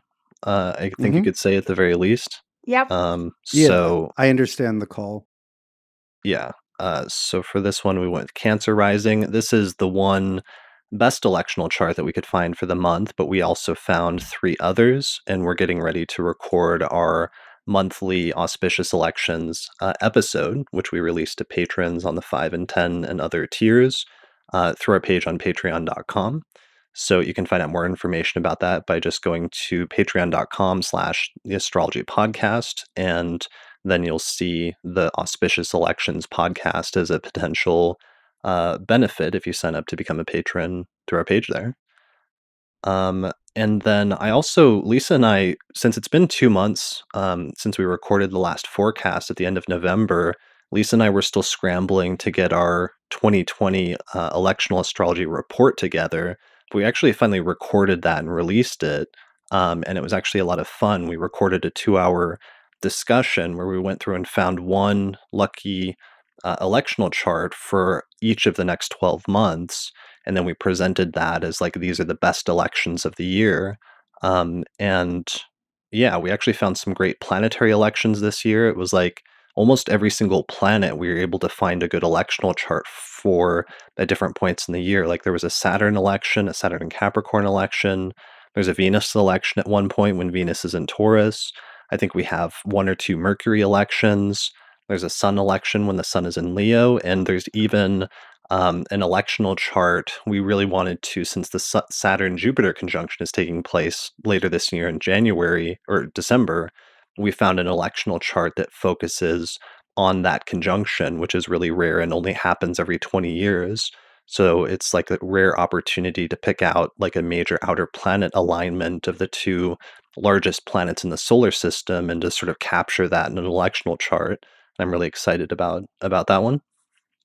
I don't think I was doing electional astrology in 2000 when the last time they were conjunct in like Taurus. Right. Yeah. That's so Yeah. exciting. That's a So great resource for people, Chris. yeah, so people can find out more information about that if you go to my website, chrisbrennanastrologer.com/2020 elections. And that's like a report that you can download as a video, or there's an audio version, and we also have a long detailed write-up, and then we share all the charts. And Paula Bellomini also made us a little calendar this year, so you can see all of the best electional dates at a glance in a little PDF that you can print out. All Yeah, right, and that's the way so to do it too, is to look way ahead. Because right. it's one thing if you're like, I don't know, should I have the party this weekend or that weekend? But, if you're doing something like starting a business, right? Like you're thinking you're holding off on when to file the paperwork, or buying a home or getting married, or doing something momentous that doesn't happen every year. You don't want to just like come into the month and be like, I don't know what's good, right? You want to come into the year and see where the ripest fruit lies. Yeah, and that's why we did that, because people are always asking us for more long-term elections for like scheduling a marriage or launching a business or some other major thing like that, having a conference or founding a country, or these things that people do from time to time. And yeah, so we do our monthly elections each month where we just do the month ahead, but we wanted to have something a little bit more forward looking for those that are trying to make long-term plans. So we did our first time last year. It worked out really well. And this year, I think we've really got the formula down and it worked out even better. All right. So that's the elections for the month. Um, what else? Let's transition to talking about some miscellaneous topics. The first one that was kind of heavy was that there was actually a major prominent astrologer who passed away in the past month, and that was Noel Tyl, who died in December, right? Yeah, at the end of December, I think. So he died actually on his birthday, which is December 31st, 2019, and he turned 83 years old. So this was kind of a notable thing that happened in the community because Noel Tyl was one of the most prolific um, authors of astrology books in like the late 20th century. I don't know how many he wrote, but I know he wrote like over a dozen books or something like that. Um, some of my early astrology books were written by him, and I was kind of going in that direction before I got into traditional astrology. And I think Austin, you read one of his books pretty early on as well. Oh, no, I found like, I don't know, I think it was like an 8 or 9 book series of just like learn astrology, here's the basics at a that Hmm. he wrote in a used bookstore in 1998, and that's how I learned basic basics like this is a trine, it's 120 degrees, it means this, Mars rules Aries and Scorpio. This is a transit, like all that like basic building block stuff I got from the from a series of Noel Tyl books. Yeah, I think he ran a very, like a pretty comprehensive teaching program for quite a long time. So there are many practicing astrologers today who did their training, or at least part of their training, with him. Yeah, he had some certification courses that were really popular, and he had like sometimes modern astrology is criticized for being too like airy-fairy or too nebulous and not having like a very clear structure. But his work often stood out in that it was very structured, and he had like a university background, and he was also somebody's pointing out in the comment section. Marine is pointing out in the comment section that he was also like a noted opera singer. So he actually had this like interesting and colorful background, but one of the things that he really brought to the table was a focus on creating a structure and like steps for delineating a chart. And he also incorporated some new and sort of innovative techniques from the cosmobiology school, which was the use of things like midpoints, as well as techniques like solar arc directions was one of his big timing techniques that he really helped to popularize in modern astrology. Yeah, that's the one Uh, book of his that I have, is the Solar Arc Directions one. Hmm. okay. Yeah, I never really read any of the other. I just got like the basic stuff from him. And I think I read something else like 10 years later for 5 minutes at Project Hindsight. Actually, I think it was just lying around in a room. Okay. It involved, yeah, anyway. Yeah, there was a phase in the early 2000s, like 3 or 4 years into my studies where I was really interest into his stuff, and he actually had a really active astrology forum back in the day. He had probably one of the most active astrology forums in the early 2000s that I participated in a lot, and, I remember like, I cited him as one of the people I aspired to be like at some point in my application to Kepler, and I actually even, sometime around, like, 2003 or so, I issued a prediction on his forum because I saw, like, some major transits coming up in George Bush's chart, and I thought it looked really, tense and, like, potentially negative or dangerous, and I thought it would be, like, something super negative, like, I assumed I was, like, 17 or 18. I thought it would be like a assassination attempt or something like that. And then I posted on the forum as a prediction, and it ended up being he flew suddenly into Iraq or like Afghanistan on Thanksgiving or something as like a surprise trip on that very day. And I ended up posting about it. I don't think I was gloating about it, but Noel Tyl specifically both said like that's impressive, but at the same time chastised me for making a prediction about a potential like assassination and said that's not really a good idea, but nice work otherwise. And I think I ended up citing that what I took as an endorsement at the time in my application letter for Kepler when I tried to apply, I think a few months later. So I ended up getting into traditional astrology and going that route, which took me away from his work to a large extent, but otherwise probably would have stuck with that school and would have been much more influenced by it if I had stuck with that sort of approach, which was largely influenced by him at that point. So, yeah, that was a major loss. We've been really starting to lose like a number of astrologers. I know Kelly, you mentioned that a major Australian astrologer, Ed Tamplin, who did a lot of work with mundane astrology, passed away a few Mm. months ago as well, right? Yeah, he passed away in October after a battle with cancer. And he was sick maybe 3 or 4 years ago. And then he'd kind of had a year where his health was okay. And it sort of seemed like he was perhaps bouncing back or potentially, I guess, going to beat cancer at that point in time. And then unfortunately, it did return in a way that was more extreme and not able to be treated. So I was just at the FAA Astrology Conference in Melbourne last weekend, and his partner Sharon was there. So it was nice to catch up with her and just sort of check in and see how she's doing. But he was an amazing. Ed was a. I mean, he was one of the people that I really looked up to when I first started in astrology in Australia. He had a weekly radio show on one of the main kind of regular radio stations in Australia for many, many years through the 90s and even through the 2000s. Like I think it was a Saturday night show, and he did astrology on mainstream radio for a couple of hours, which was fantastic. And we were all sort of lamenting the fact that we would really love Ed to be around with all the crap that was going on, particularly with Australia, both politically and with the fires. And then, Mhm. of course, Ed was really good at doing mundane astrology everywhere. So for China and America and Britain and the royal family and politics. So his voice is desperately missed at this point in time. Yeah, he was a a good mundane astrologer, and I remember following some of his different predictions about different elections and stuff, closely, and he actually wrote, like, a really lovely review of my book just a few years ago, right after it came out. Um, yeah, so he Yeah. was Oh, that's a nice beautiful. He was a nice guy. really warm person as well as being like a really solid astrologer. Right. Yeah.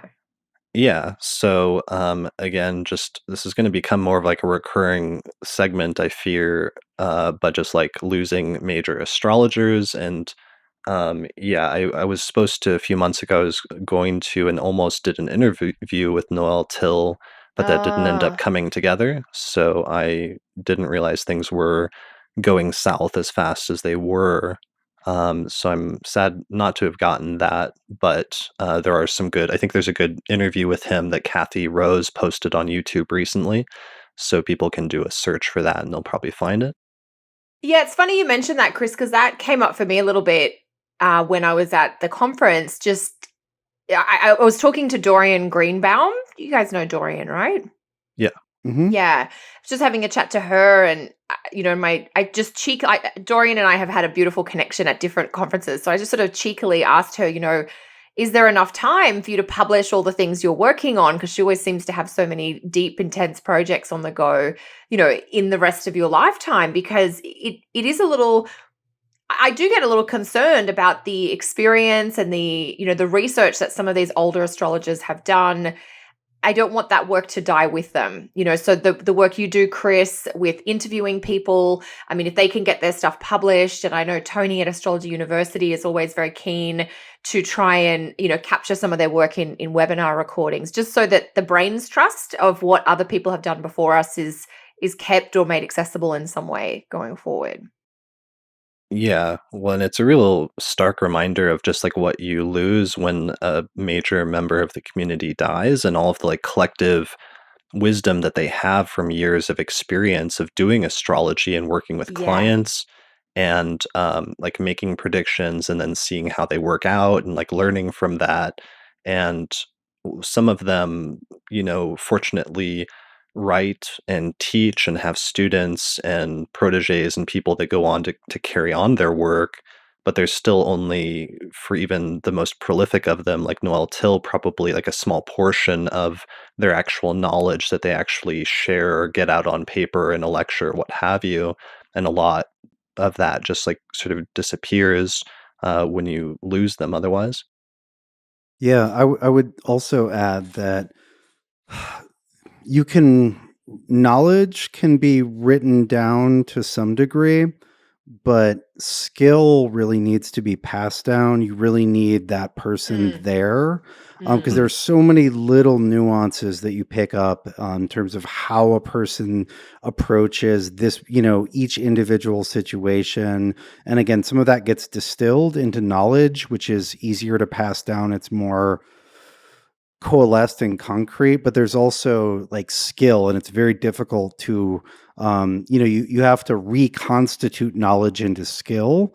Whereas when a person is present, they can pass on skills in a way that just not possible when they're not here anymore. That's Right. but it Noel has a legion of students, and so his skills, his skills did not go quietly into the night. Yeah, definitely. All right. Let's see. What other major discussion topics or like news things have happened over the past month since we last spoke? So I forgot a couple when we were talking before the show. Did you guys see my note on this? No. No. So when I wrote an article for Wellbeing Astrology in 2017 looking at Saturn going into Capricorn, and I just flagged, January 2020 as with the Saturn Pluto conjunction having to do with sort of changes with dynasties in addition to some of the political stuff that we were looking to see. Right. And so and then I just remembered halfway through the show today, I'm like, there's something that really big that happened in January to do with the dynasty, of course, the royal family. And there was also a bit of a thing in the Murdoch family, which is the family that runs Fox. I don't know if either of you have any, do you want me to say a bit more about either of those topics, or do you guys have thoughts? This is Megxit. Megxit, is that what that? Yes. Megxit, yeah. And then isn't Murdoch? Isn't he part of the royal family of Australia? Isn't that? No, well, No. I mean, I don't know if people want to claim him, but yeah, I know. Murdoch is Australian. Let's start with the Prince Harry one, because that one's interesting because we actually have birth data for both Prince Harry as well as Meghan Markle, right? Yes, we do. And funnily enough, we just mentioned Meghan Markle's chart in our year ahead episode. One of our listeners reminded me, or maybe our Q&A episode. Which chart are you going to do, Harry? Okay, so Harry, well, I mean, there's so many things for Harry. Just to give you a quick setup, he's a day chart, so Mars is his out of sect malefic, and it's placed in the 12th whole sign chart. Right. Although, first things first, he has Capricorn rising and Jupiter in Capricorn. Yes. Okay. Yeah. Let's just start with with the very basics. There's so much stuff going on in Capricorn right now. We just had that eclipse there, solar eclipse at the end of December, and he has Capricorn rising. So that is like number one, pretty important. Totally important. And that eclipse that we just had in December, which was very early Cap, was right on his Jupiter, which is his Time Lord right now because he's 35. And he's in a 12th house year by perfection. 12th house perfection year, nice. Those where are fun. He has, well, they're fun anyway, but especially when you throw in that he has Uranus, Mars, and Neptune in his 12th. Right. Yeah. Okay, so the solar eclipse is in his first house in late December, but then there was the lunar eclipse in his seventh house right after that. So major new beginning and defining in terms of his sense of self with Capricorn there in the first, but then also some sort of culmination of events with respect to his relationship, or in this instance, his marriage, with the lunar eclipse taking place in his seventh. Yes. Yeah. And on the eclipse piece, I mean, just slow me down if I go too fast, guys, because I've obviously looked at this a lot. This is like my jam with the royals. Meghan is a Cancer rising chart, about 24 Cancer rising. Really? So okay. Wow. So her descendant is 24 Capricorn. And so she was also very eclipsed during this time. So they have basically reversed signs on their ascendant-descendant axis. Let me put her chart up really quickly. So she was born August 4th, 1981, 4:46 a.m. You got the data there, Chris? Okay, cool. Yeah, I'm pulling it up from Astro Data Bank, which is really helpful that astro.com puts all of this out there for free. Great public service. Park, California. Okay, so that gives us her chart, which is, as you said, 24 Cancer rising. Moon is the ruler of the ascendant at 4 Libra, conjunct Saturn at 5 Libra in the 4th house, and Jupiter. Yeah, so you talk about a cardinal chart. She's incredibly cardinal. Yeah. And That's yeah, great this that their ascendant-descendant axis is flipped, though. That's really funny, and then it brings in time periods like this with the eclipses when they're falling in that axis into pretty stark uh, alignment with each other. absolutely. Absolutely. And of course, her ascendant or her descendant at 24 Cap, very close to the Saturn Pluto conjunction, and will in fact see 2 exact Jupiter Pluto conjunctions at 24 Capricorn throughout 2020. So it's Okay. Wow. all sort of 7th house activation for her. Um, And what's her perfection this year? so she's a little older. She's born in 81. I think she's 38. So I think she's a 3rd house year. Okay. Because just going back to his, that's super interesting, and this brings us back to this conversation we had in part 2 of the houses episode. So 12th house perfection year, he has Mars there in a day chart, and Yes. this really brings in the issue that I often see with the 12th house, and I just want to defend, like, this is a hill that I will die on, which You will is the die on 12th this house hill. having to do with enemies or sometimes like detractors or people that are working at cross purposes to you. And when you have especially like difficult placements in the 12th house, that sometimes becoming a much more significant part of your life than it might be for somebody else, especially in years in which that's activated. And so the literally the primary reason that they're making this change is due to sort of being hounded by and receiving like negative press in the tabloids and the media, to the extent that I guess that's the primary motivation for them. What has he done officially? They're like relinquishing their titles and they're going to start splitting their time between half in the UK and half living abroad. I think technically they keep the titles, but they won't be using them. Like that HRH, they're not going to be using, but they'll still be the Duke and Duchess of Sussex.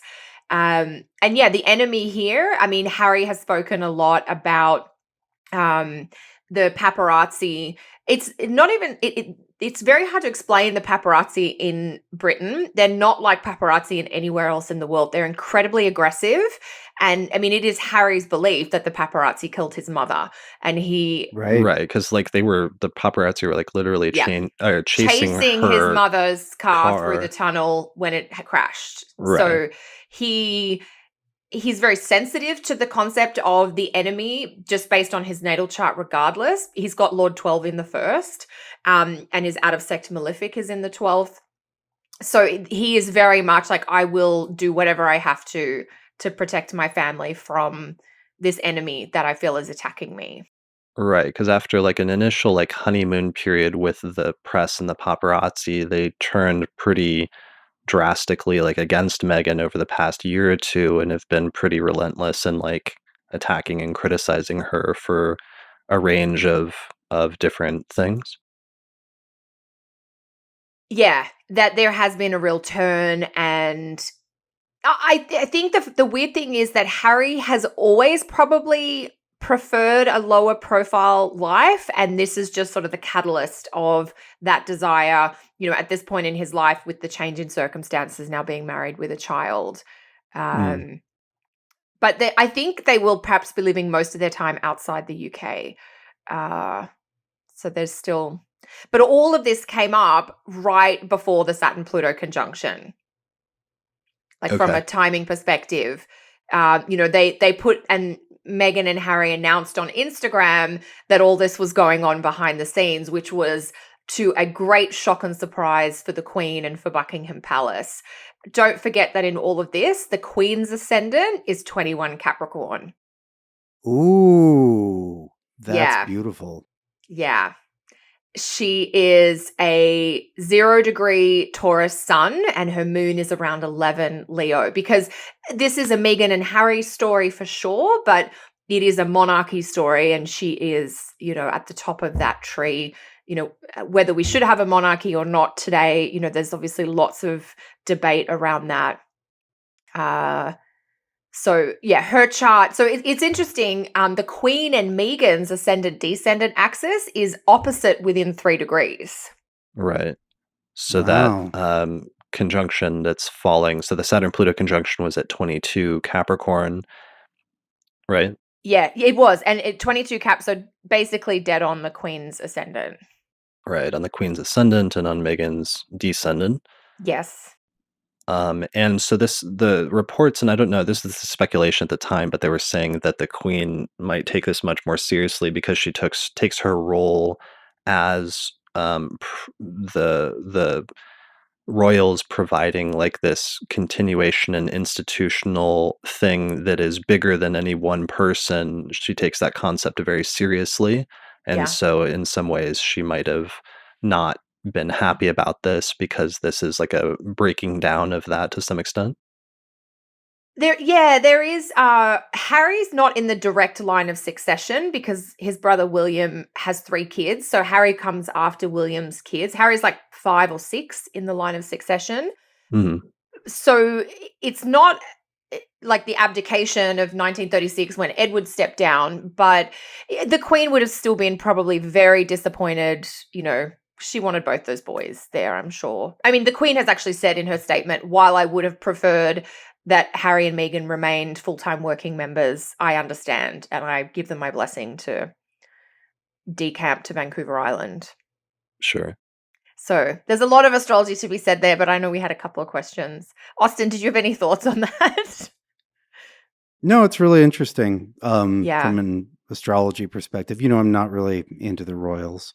I mean, no. I guess it's kind of fun for countries to have mascots, little human mascots. That's a great way of But yeah, describing it. the charts are stunning. I was just sort Yeah. of wrapping what I know about that family around those quick flashes of charts, and it reminds me of something I think we've all found to be true, but I think I first encountered as a statement through Robert Schmidt back at Project Hindsight, which was he pointed out that um, in the charts of extremely prominent people, you don't see you don't see their charts matching them less than people who are less prominent or successful. You actually seeing them you actually see them, the bigger the life, the more perfectly the charts match.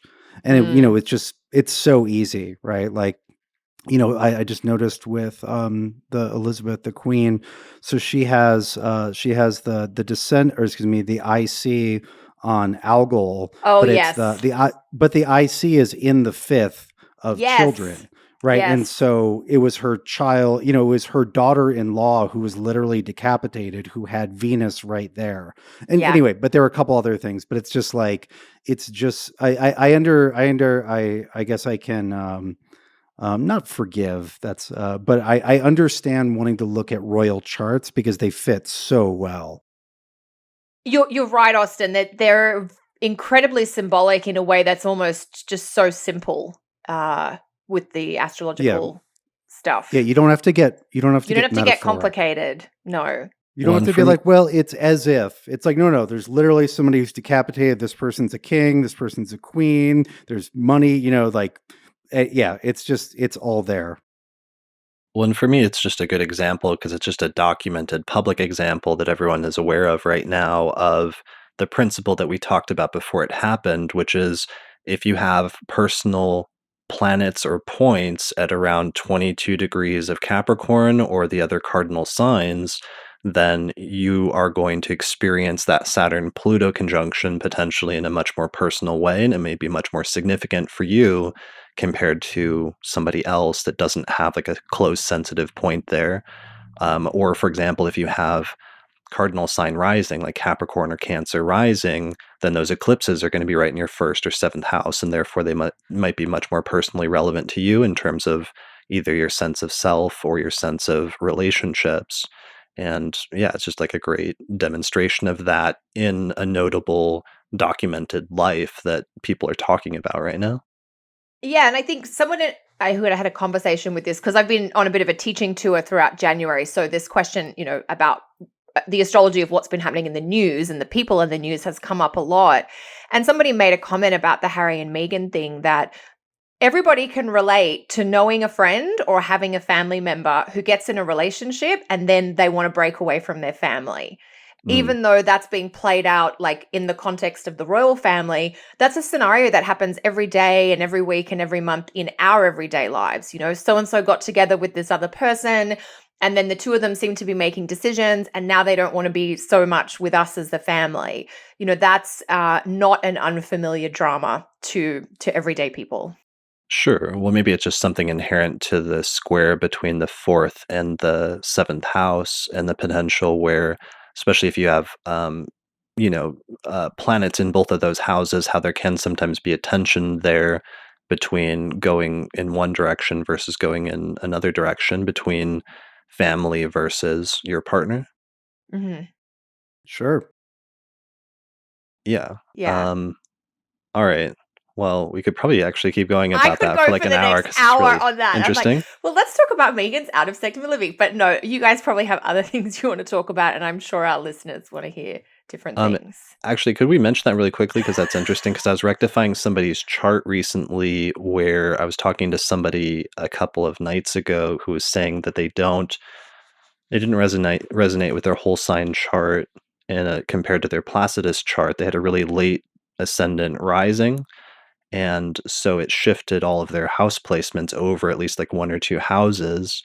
Um, and one of the things that they were having trouble resonating with was Saturn moving to their fourth house. And there was a few reasons for that. But when I started asking about some of those things, I was like, well, what was your relationship like with your parents? And she was like, my relationship with my mom was a little rocky when I was younger, but it's fine now.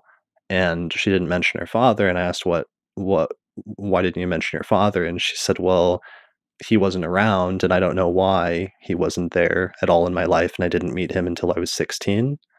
And so it was funny because it was just a repetition of something I commonly run into that's a real issue. It's that people normalize whatever their personal experiences are in their life and assume that's sort of like the same for everybody, or don't see them as unique when that's like a unique thing compared to other people. Like, not everybody has that experience necessarily in their life. Yeah, so they Yeah. just I thought it was normal. Yeah. Right. Or Yeah. they just didn't think about that, like, yeah, I'm part of 8% of the population, right? Which means that, there are lots of other people who have that situation. Mhm. And so people normalize it. But I think I've had that conversation with people 300 times. Kelly, I'm sure you have as well. Yes. We're like, no, no, no. Like wait, and the fortunate version is Yeah, the also true. reverse. We're like, Yeah. no, no, no. Right. Like, do you realize how well things went for you here? Like, talk to somebody at 35 and whatever house it's in, and you're like, there have been no major interruptions or problems, and even when that terrible thing happened, it didn't damage this, let's say, career, this area of your life. Like, this is uncommonly good, and we can see this right here in the chart. And that's part of what studying and being around astrology does for you, is it shows you how not just how you're unique as an individual, which is, I don't know, always in danger of becoming a cliche, but the unique shape of your life, Mm. right? Like where your miseries and joys and luck and misfortune are all distributed. Like it really is characteristic. Your life has a its own very particular pattern, not just like your idea of yourself. Yeah. Yeah, I think there is something known in psychological fields where things that are familiar to us, we project as being normal for everyone. Yeah, well, Yeah. we learned to we literally we have to normalize things in order Yeah. to go about our lives. Yeah, Yeah. in order to just, like, get by and survive, but that's really tough because so that's something astrologers learn really quickly. It's only by, like, seeing hundreds of charts that you understand many different lives and how they can work out, and, like, what's unique versus what's not unique to an individual, so you can start making some of those distinctions, but that's really tough then if you're trying to make some of those judgment calls early on in your studies, and I kind of can feel for some people then why they run into that issue when they're trying to figure out something like house division, where they've just come into the field. They see that there's this discrepancy between like some people are using whole sign houses and some people are using whatever Placidus or equal, and they've got their primary test subject is their own chart and trying to figure that out. And then it's complicated by another thing, which is that you can't just take modern astrology and start applying it to whole sign houses necessarily, but Mm. you really need to use the entire apparatus of traditional and especially Hellenistic astrology if you're going to evaluate something like whole sign houses properly, because you need to be aware of things like sect, like the traditional rulership scheme and how house rulership works. You need to take into account things like sign-based aspects and profections and uh, And sign-based. sect. Yeah. Yeah, sect is huge. Like this person wasn't taking into account sect, for example. Um, yeah, there's just like you've got to use the entire system in order to see if that technique works. You can't just pull one technique out of that and test it sort of in isolation. Yeah, and I also think that there, if we're talking about Hellenistic techniques and whole sign houses, it's important that we're also looking for the kind of outputs from those techniques that you're supposed to get, which is not a nuanced topography of how you feel.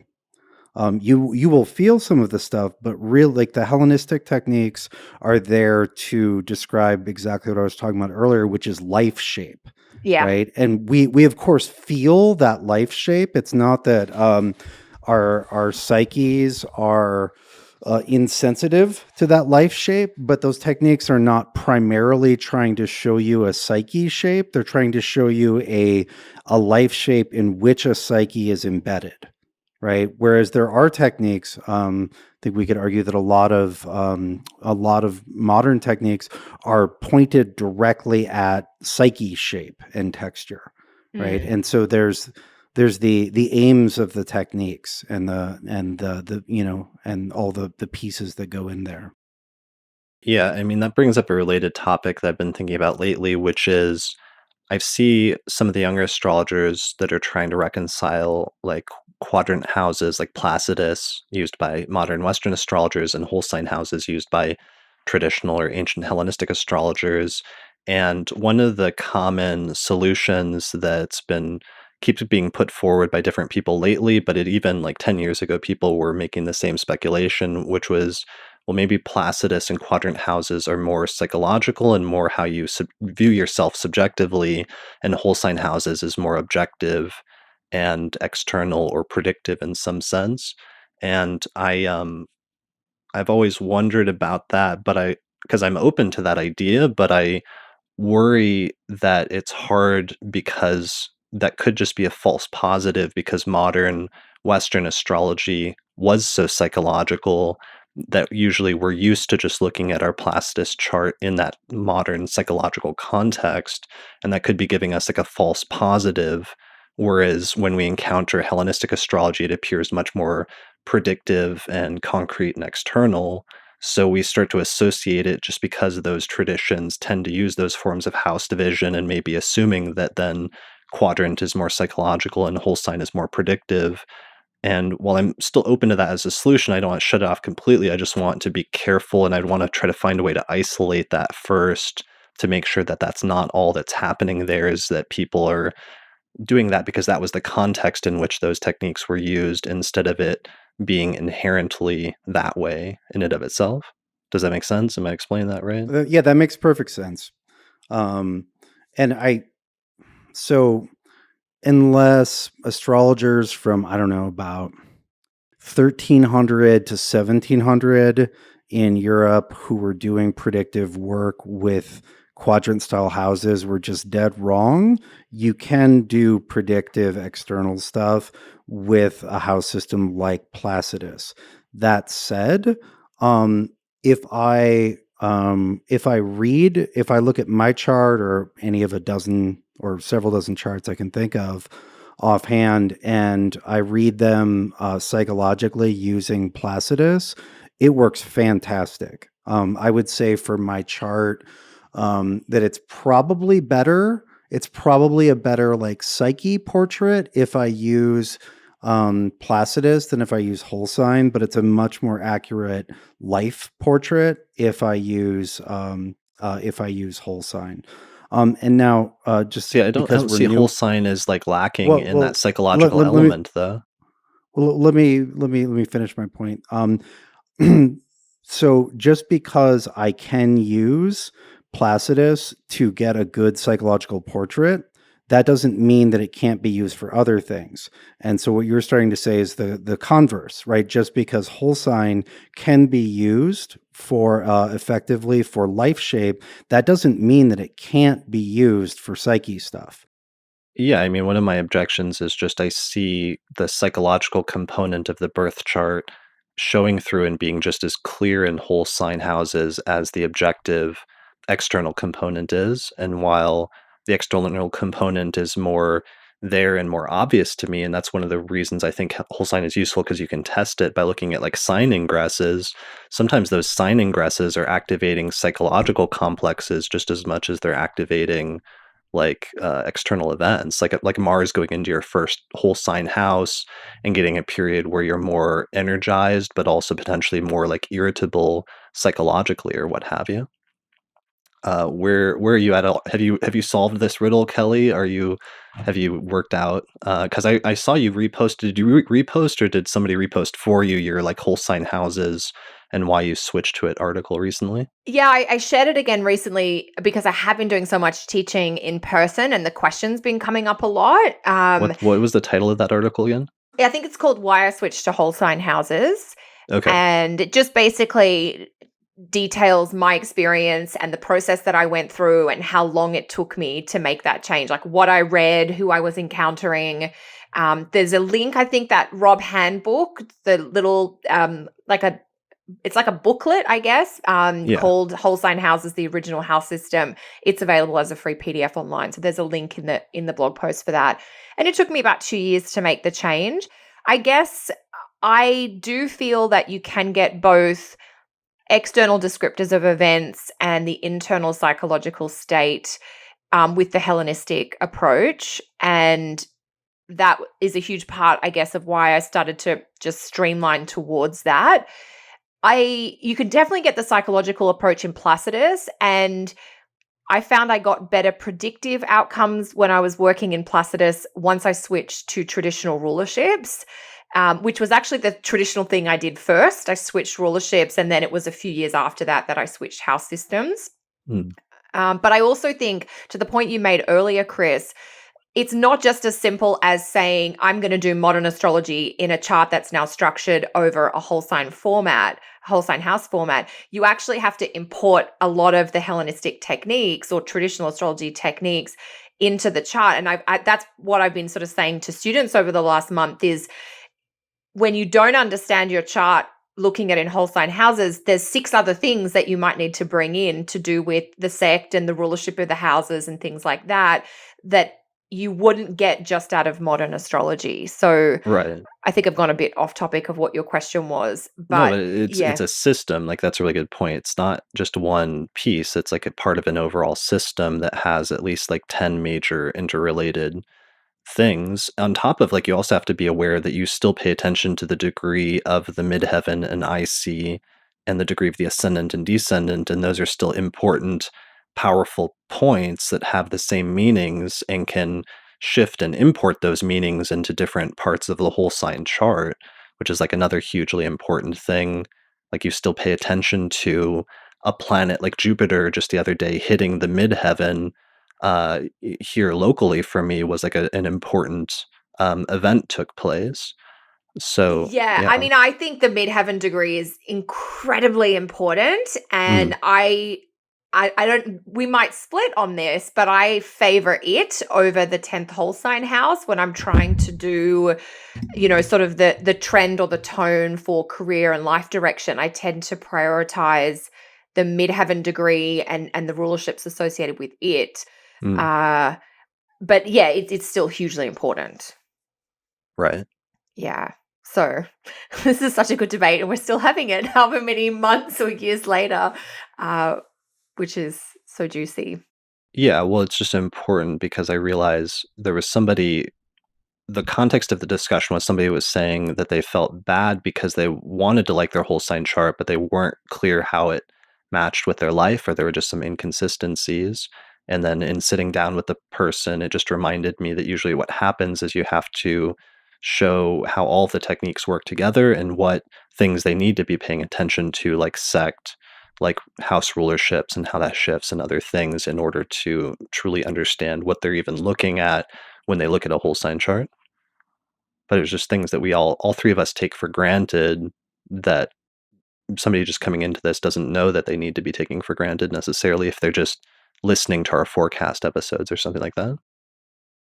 Oh yeah. Well, I mean, I think you prefaced it with you began the discussion saying something like, "Oh, I feel bad for people who are in this position."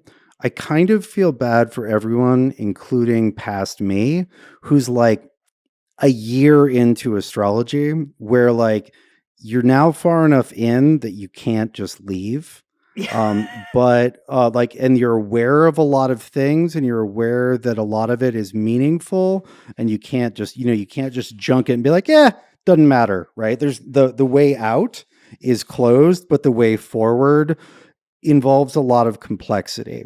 Mm. The one thing I've found and seen, I've found as a practitioner and seen as a teacher many, many times, is that the complexity and confusion opens, and then you get through maximum, Yes. complexity and madness, and then things start to come together again because all the different things you had to learn somewhat separately start connecting.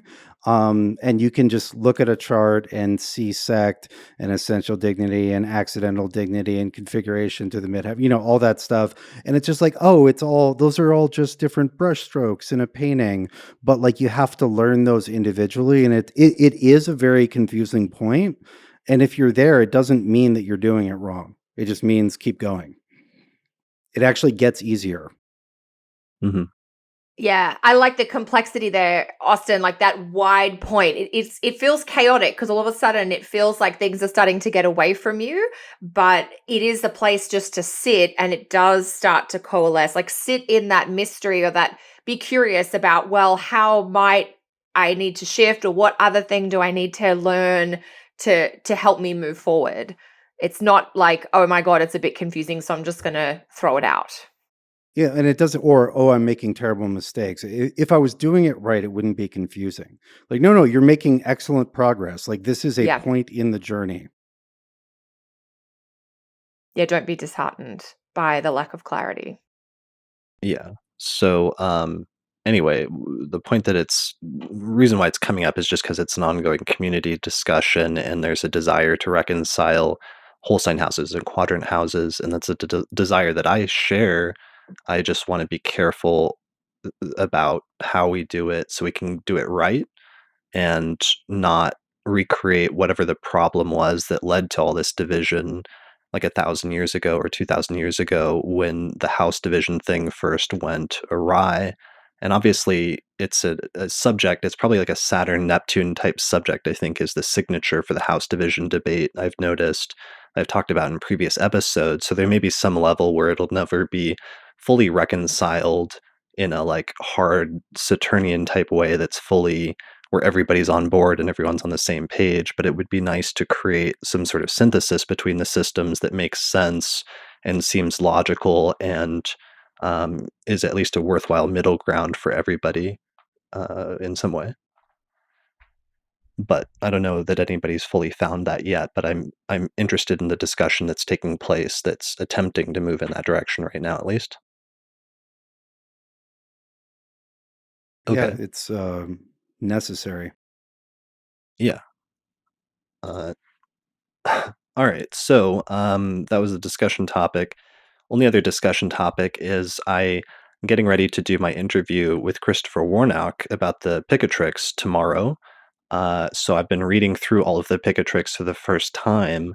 I had like sort of skimmed through it previously and gotten the gist of it, but now I'm like sitting down and going through it from start to finish, and that has been a fun and interesting process. There's been some twists and turns along the way, some positive surprises, some not so positive surprises. So I don't know the order in which I'll release if this episode will come out first or if that episode will come out first.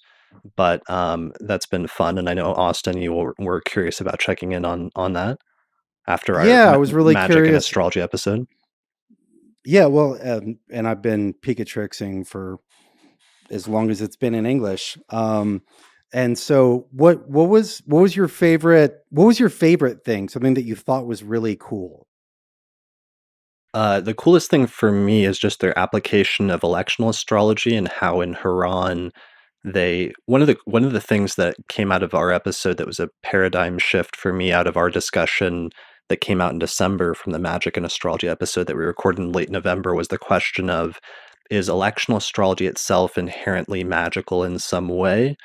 And um, the fact that it could be was a little bit of a paradigm shift for me because I think there's different ways of conceptualizing how electional astrology works, but one of them is just the premise that if you start something at a certain moment in time, you might be able to affect the outcome. And it may not be clear how you affected the outcome, and there may be something hidden, or to use a synonym like occulted, about the mechanism for how the outcome was changed specifically. But by controlling or manipulating or altering when you begin something, you could alter the future and in some ways alter your destiny or alter the fate of whatever you initiated at that time. And starting to think about electional astrology more in that way was an interesting paradigm shift for me.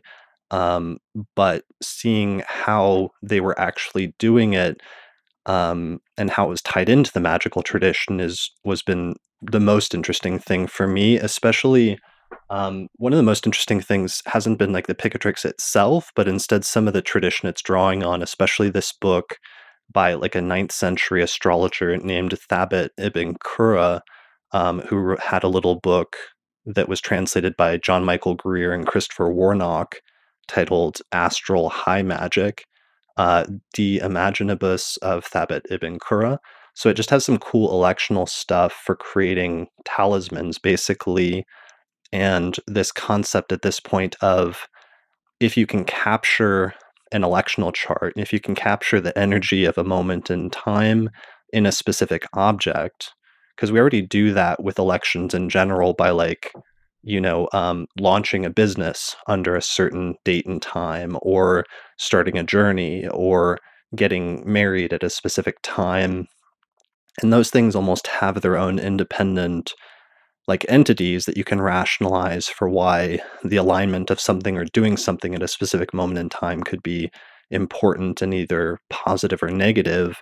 But the idea of creating a talisman and going out of your way to attempt to like capture the chart of a moment in an object is kind of interesting in and of itself. And just some of the rules that they were using to do that are interesting to me because I can see it coming out of the late Hellenistic electional stream where all of the rules that they're doing are just perfectly in alignment with most of the electional principles I'm already applying, but they're just doing it Yeah, in interesting ways. I yeah, I went back and looked at Dorotheus on elections Yeah. last year, and I hadn't, I've been focusing a lot more on doing magical elections and just using all the rules I've been doing for a long time. And I was like, wow, the root of this is absolutely in the first paragraph of Dorotheus on elections. Like it was, Yeah. When the Picatrix it, actually it was, cites it was, Dorotheus and like summarizes a paragraph or two of him at one point. yeah,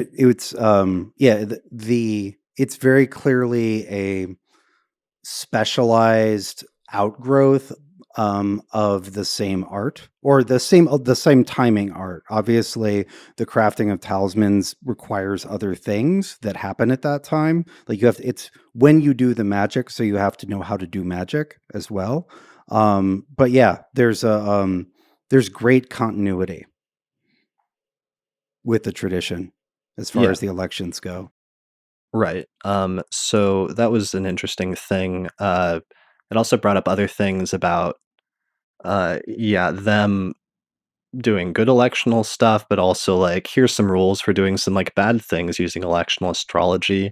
and some of the moral gray areas, or not even gray areas, but like moral black areas of astrology, as well as the discussion we had about why some people that are into astrological magic don't share their birth chart under the premise that someone might use it against them. And I have a little bit like clearer idea of like why that might be, or how in some instances that was being recommended at this point in some of these like medieval texts. Um, that's a whole topic. I think I'll get into with Warnock, so we don't have to dwell on it too Yeah, well, much. But and I think that the way that something is explicit as here is an election to bring ruin to a town or village, right? Something as explicitly destructive as that, and here's the Mm. election for it. yeah, It magnifies an element that's already there in all electional astrology, right? There were plenty of astrologers electing for their princes times to go to war, and war is for killing and for taking of things that are not yours. yeah, because I remember And in our so it discussion, you had this rationalization, which was fine at the time in some low level, like meta thing of like, well, anytime you're going to elect something for somebody, it's going to indicate an increase for someone and then a decrease for another. And well, not therefore, not any time, but in any competitive situation. sure. But certainly in that instance, like you start getting into much more clear specifics of like, oh, well, in this instance, they're talking about here's a electional chart for like destroying a city or something, and it gets a little bit less ambiguous in terms of the application of astrology and some of the moral issues with sometimes using astrology in ways that could be destructive. Yeah, no, that's what I was saying is that it really brings that to the forefront. That's a thing. That is part of the power of electional astrology, whether you're doing magic with it or not. Sure. Yes, so that's fun. Fun stuff there. There was some weird stuff. I sort of the Picatrix kind of lost me once I got to the second half of book three, and it started recommending some really weird magical, like alchemical potions, and talking about using like human body parts and stuff with that, which I was very not on board with. Um, but yeah, Haven't gotten around to that experiment yet. okay, good. Well, I'm glad to hear that, and I hope you don't. And, and Yeah. don't talk about it on the podcast. Yeah, so there's some But you weird guys are stuff. reminding me that I need to go back and listen to that magic episode that you recorded. That's the one episode that I haven't heard yet from November. Okay, it was a good discussion. Have you read the Picatrix yet, Kelly? I've read just little sections of it. I do own the Warnock edition. Okay. So this is a good reminder for me to go back and sink my teeth into that. I'm rereading Maternus at the moment because I just got the Holden translation the 2019. I got the Holden translation. So Nice. Sweet. that's where my head is at for that. Yeah. Reading. I've really been getting back into reading lately through sitting here reading the Picatrix and like having something that's a brand new thing to jump into, and then also read all the scholarship around it, because sometimes there's commentaries or like other books related to it, or with Holden's translations, for example, you can read all of his lovely footnotes and stuff, which is always fun. I actually like reading the footnotes. Yeah. and No, I then wasn't and then being I'm then sarcastic. no, I know, yeah.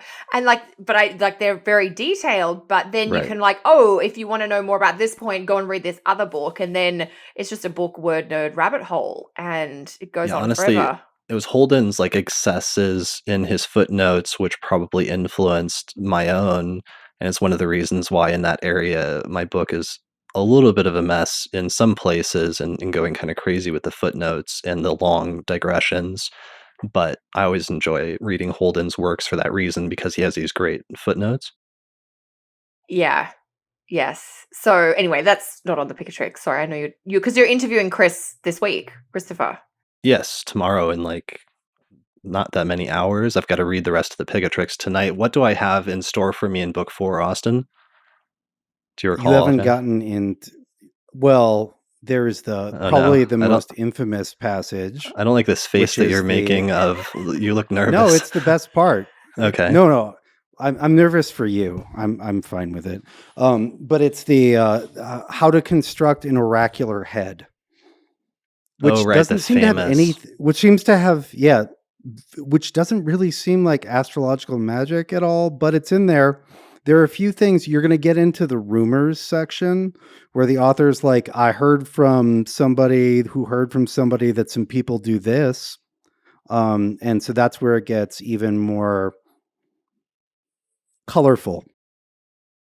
Yeah. Well, I'm definitely here for the, like, advanced use of electional astrology, and it has a lot of really interesting stuff. Some of the medieval ideas about certain things I'm not as here for. Like, it says something dumb at one point about women's like menstrual blood being able to kill a man or something like that. Like anybody who bathes in it will die. And I was being reminded that it was like a text that was written in like the 10th century. When that was Yeah, that's probably, probably not true. yeah, Probably. I cursed. like how you qualified that statement.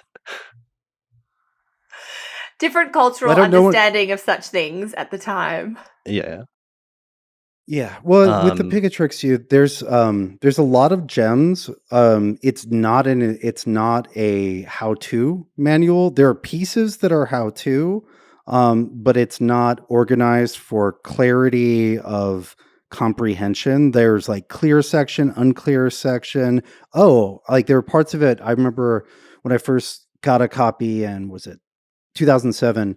I picked it up and I was like, oh, I'll do a Venus election. There was a good Venus and Libra election coming up. I did a thing. I got cash prizes and treats. And that part was really clear. But then there were, whole swaths that were confusing. And I would say that more of it is useful and clear now than it used to be. But there's still some sections that I don't think have a lot of utility. As a practitioner, they maybe have some historical value, but it's definitely like it is a hodgepodge. It's an intentionally constructed hodgepodge, but it is a podge, and you gotta pick through it.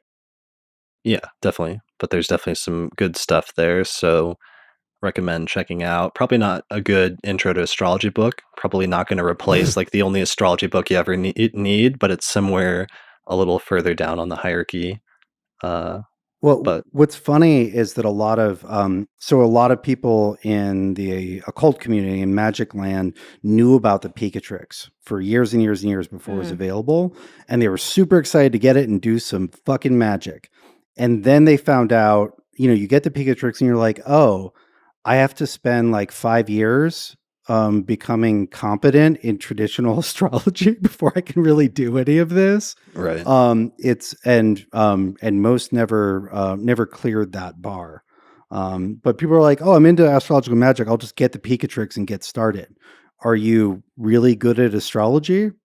Like, do you have like high level electional game? Yeah, well, that was one of I the hope funny, not like electional and natal game, because one of the things is yeah. they want the chart in some instances to be rooted into the natal chart and put a lot of emphasis on that. But then it raises this really interesting issue back to the fate free will issue, which is there's an implication that unless the natal chart or the Hori chart has promised that thing, like you don't have any business trying to elect it, which really comes back to a fundamental issue about electional astrology and how much leverage we have to elect or to create something if it's not already promised in the birth chart or by fate in some way to begin with. Yeah, or if we were to loosen the language, allowed, because there may be some things that we're allowed but not promised. We are Mm. permitted but not guaranteed. Right. Um, and sometimes you just have to do things, and that's one of the issues that we've run into sometimes with just recommending the electional charts each month is you can't always root like every chart really well into your birth chart. And while that would be good ideally, sometimes you just have to start things on a certain day. And if you have to do that, then when is the best day to do that?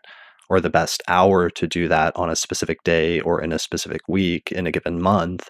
And that's often what we're more preoccupied with some of the electional charts on the podcast. Yeah, I'm Personally, I'll take a good election over a well-rooted one. If I have to choose between it being rooted to the nativity or just being a better chart, I'll take the better chart. Yeah. I mean, Kelly, will you, when you're trying to like do something, will you first start looking at the chart or will you first start looking at like the transits or the birth chart first? Or what's your Yeah, I don't order? do a lot of electional work these days, but I Mm, went through a period where I did a lot for clients, and a lot of it, there was, a fair amount of relationship and wedding elections that went there. So I would have always started with a look at the natal chart in those situations. I don't know. For me, I think the more significant the undertaking, the more important it is to find that sweet spot between a nice chart, but also some anchoring in the natal chart. right. Um, so that's and obviously the ideal is to get a nice chart that triggers your birth chart nicely. There are Yeah. certain times of day that I just won't do things because I know it's not great for my chart, Mm, even little things. But yeah, so it's trying to find that sweet spot, which is tricky, and I'm not sure I've got a hard and fast rule because I always sort of feel like based on this circumstance I'd do it this way, but in this situation I might prioritize something different. So That's in the fair. short term though, if we're just talking about like on a specific day and are you paying attention that much to like the chart of the Less. moment or Less. Like if I just want a nice time to send a newsletter or mm, something like that for work, I'm like, oh, there's a nice moon aspect, send it. mhm. And I'm much less concerned with how it would interact with my chart, for instance. Okay. But when I was doing our wedding chart and doing wedding charts for clients, I was much more concerned about what it was triggering in the natal chart, in addition to it trying to be a nice chart itself.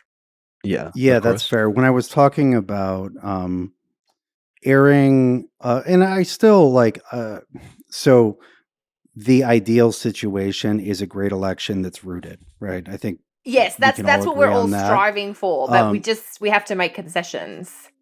yeah, and I would when I said earlier that I would err on the side of a good election over the rootedness, that's generally true, but you bringing up marriage charts, I would probably try hardest to root it for something as deeply personal Mm, as a marriage chart. yeah. And that's literally what I've done when I think back on it. Well, and one of the Yeah. issues is just what do you do when you're having bad transits and you still have to do something? You don't just stop and like not do anything. You just do the best you can with what you have available. And sometimes that's when you've just got to pick the best electional chart, even if you're having tough like Saturn transits that are long term at that time. Yeah, well, it's the best of all possible worlds, right? Not the best of all imaginable worlds. Although, to be fair, there is something to be said for, and this is maybe just I'm getting older, but like, recognizing that I'm probably going to be around, I've been around for a while, I'll probably be around for a while. There's some things that feel like they need to get done right now, but like, that's okay if that's a next year project. Right? There's Mm, the stuff that absolutely just needs to get done and pick the best time of the times that are here. But they're I don't know. I think we live in a pretty frantic culture, and that there are generally some things that we feel like need to get done immediately or this month that realistically aren't going to get done for a while, and that we might be better off letting those, coast out in time. Yeah, definitely. and then there's the thing that happens where you don't actually have the power to do electional astrology for something that's coming up. Like sometimes with my teaching events, it's like, well, I'm going to be in this city on this date, so let's do something. And then in hindsight, it's like, oh, that was a good thing, or that was actually a bit of a tricky thing, but we managed to make it work because of X, Y, or Z. Yeah, I love Hmm. that the Well, most the thing that like goes that happens that nobody messed with at all. They just chose the time that made the most sense for whatever practical reasons. And then it just has like an amazing electional chart and like Jupiter's like right on the midheaven and the thing goes off without a hitch. But it involved no like meddling on the part of an astrologer or something like that. It just naturally went well and also happened to have a good electional chart or inceptional yeah, chart. and those tend to be rooted too. They like Yeah. naturally root. That's what I've found. Yeah. Well, it's a sometimes are there a mixture of like having a good electional chart and also being good transits to the natal charts involved at the same time? Hmm. Yeah. All right. Good times. I think we're getting towards the end of this episode. Kelly, you just flew from Australia to where? To California? To LA. Yeah, so I just did Sydney, LA last night, this morning. I'm not even like Tuesday, the 21st of January, which is our recording day, has been about 36 hours long for me.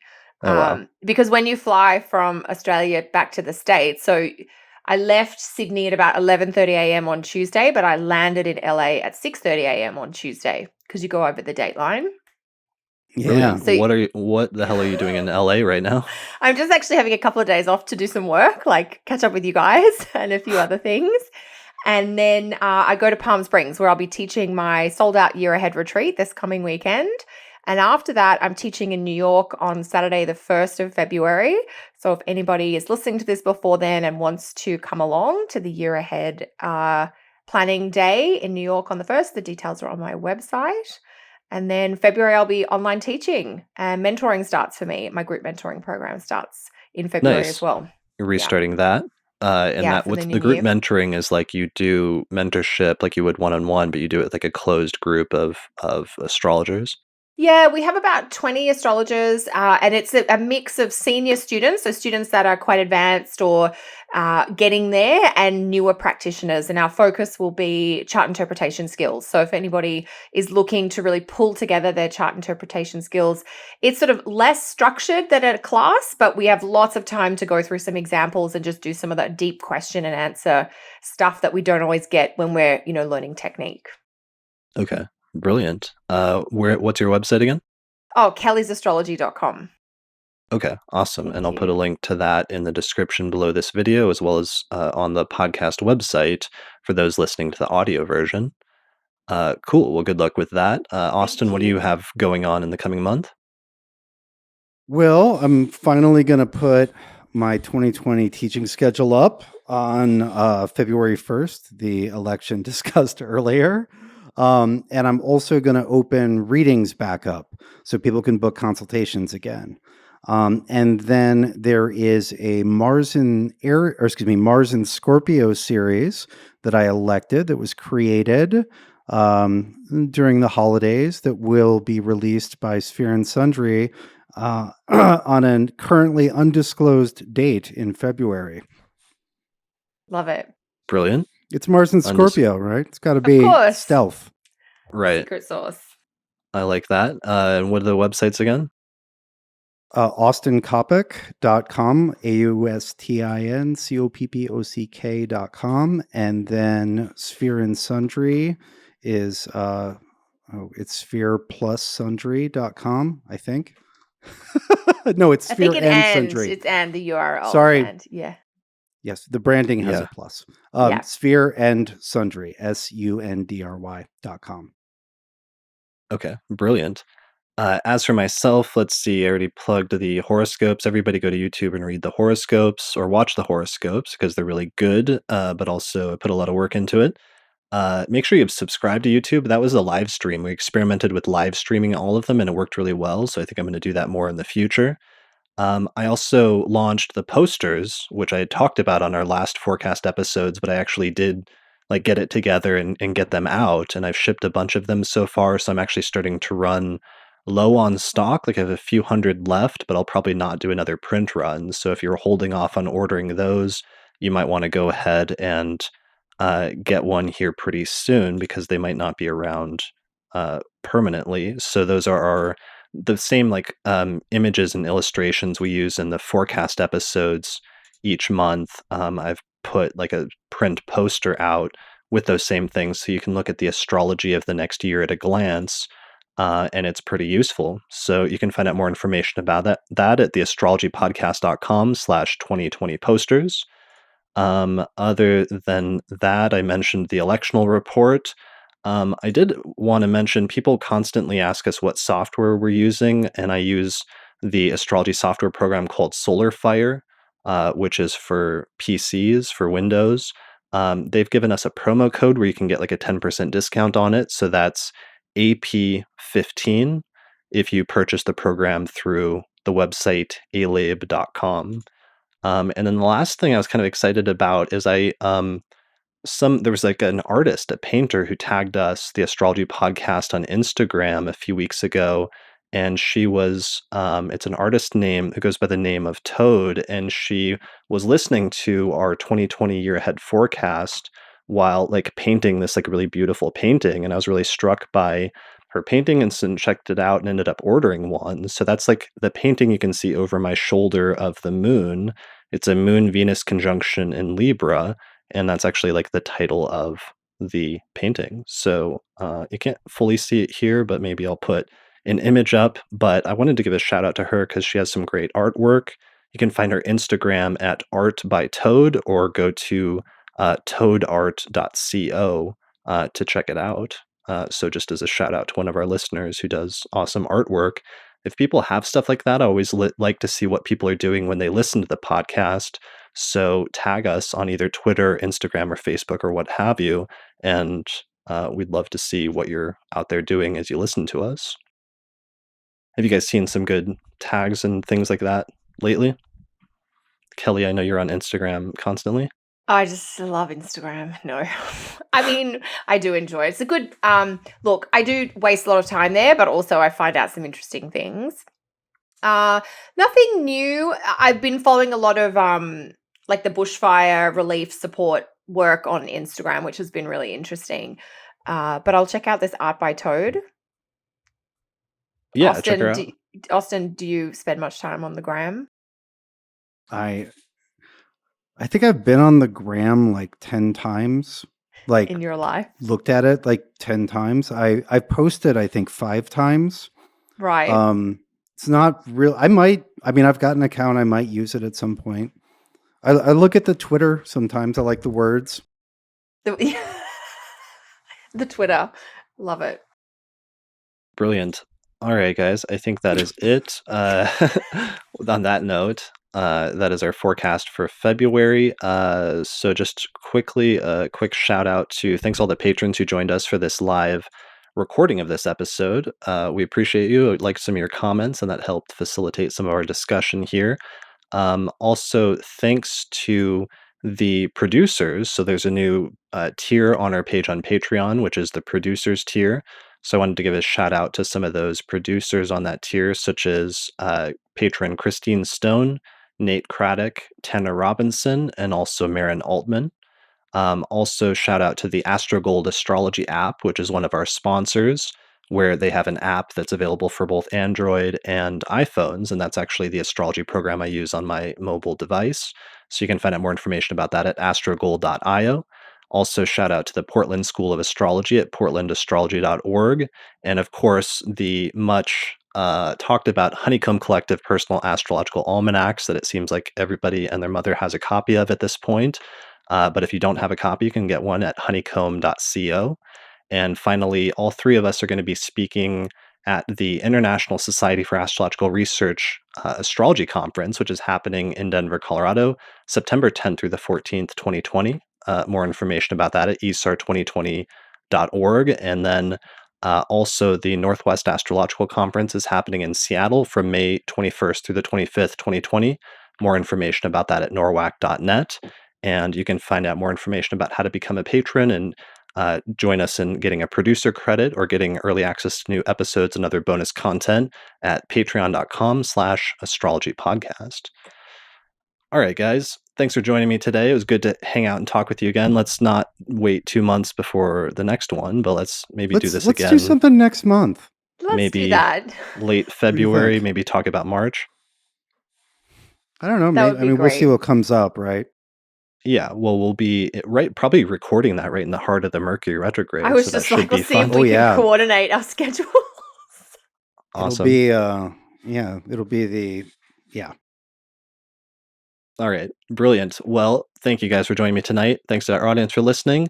Please be sure to like, subscribe, and give us a rating on iTunes, and we'll see you again next month for the astrology of March. So good luck in February. All right.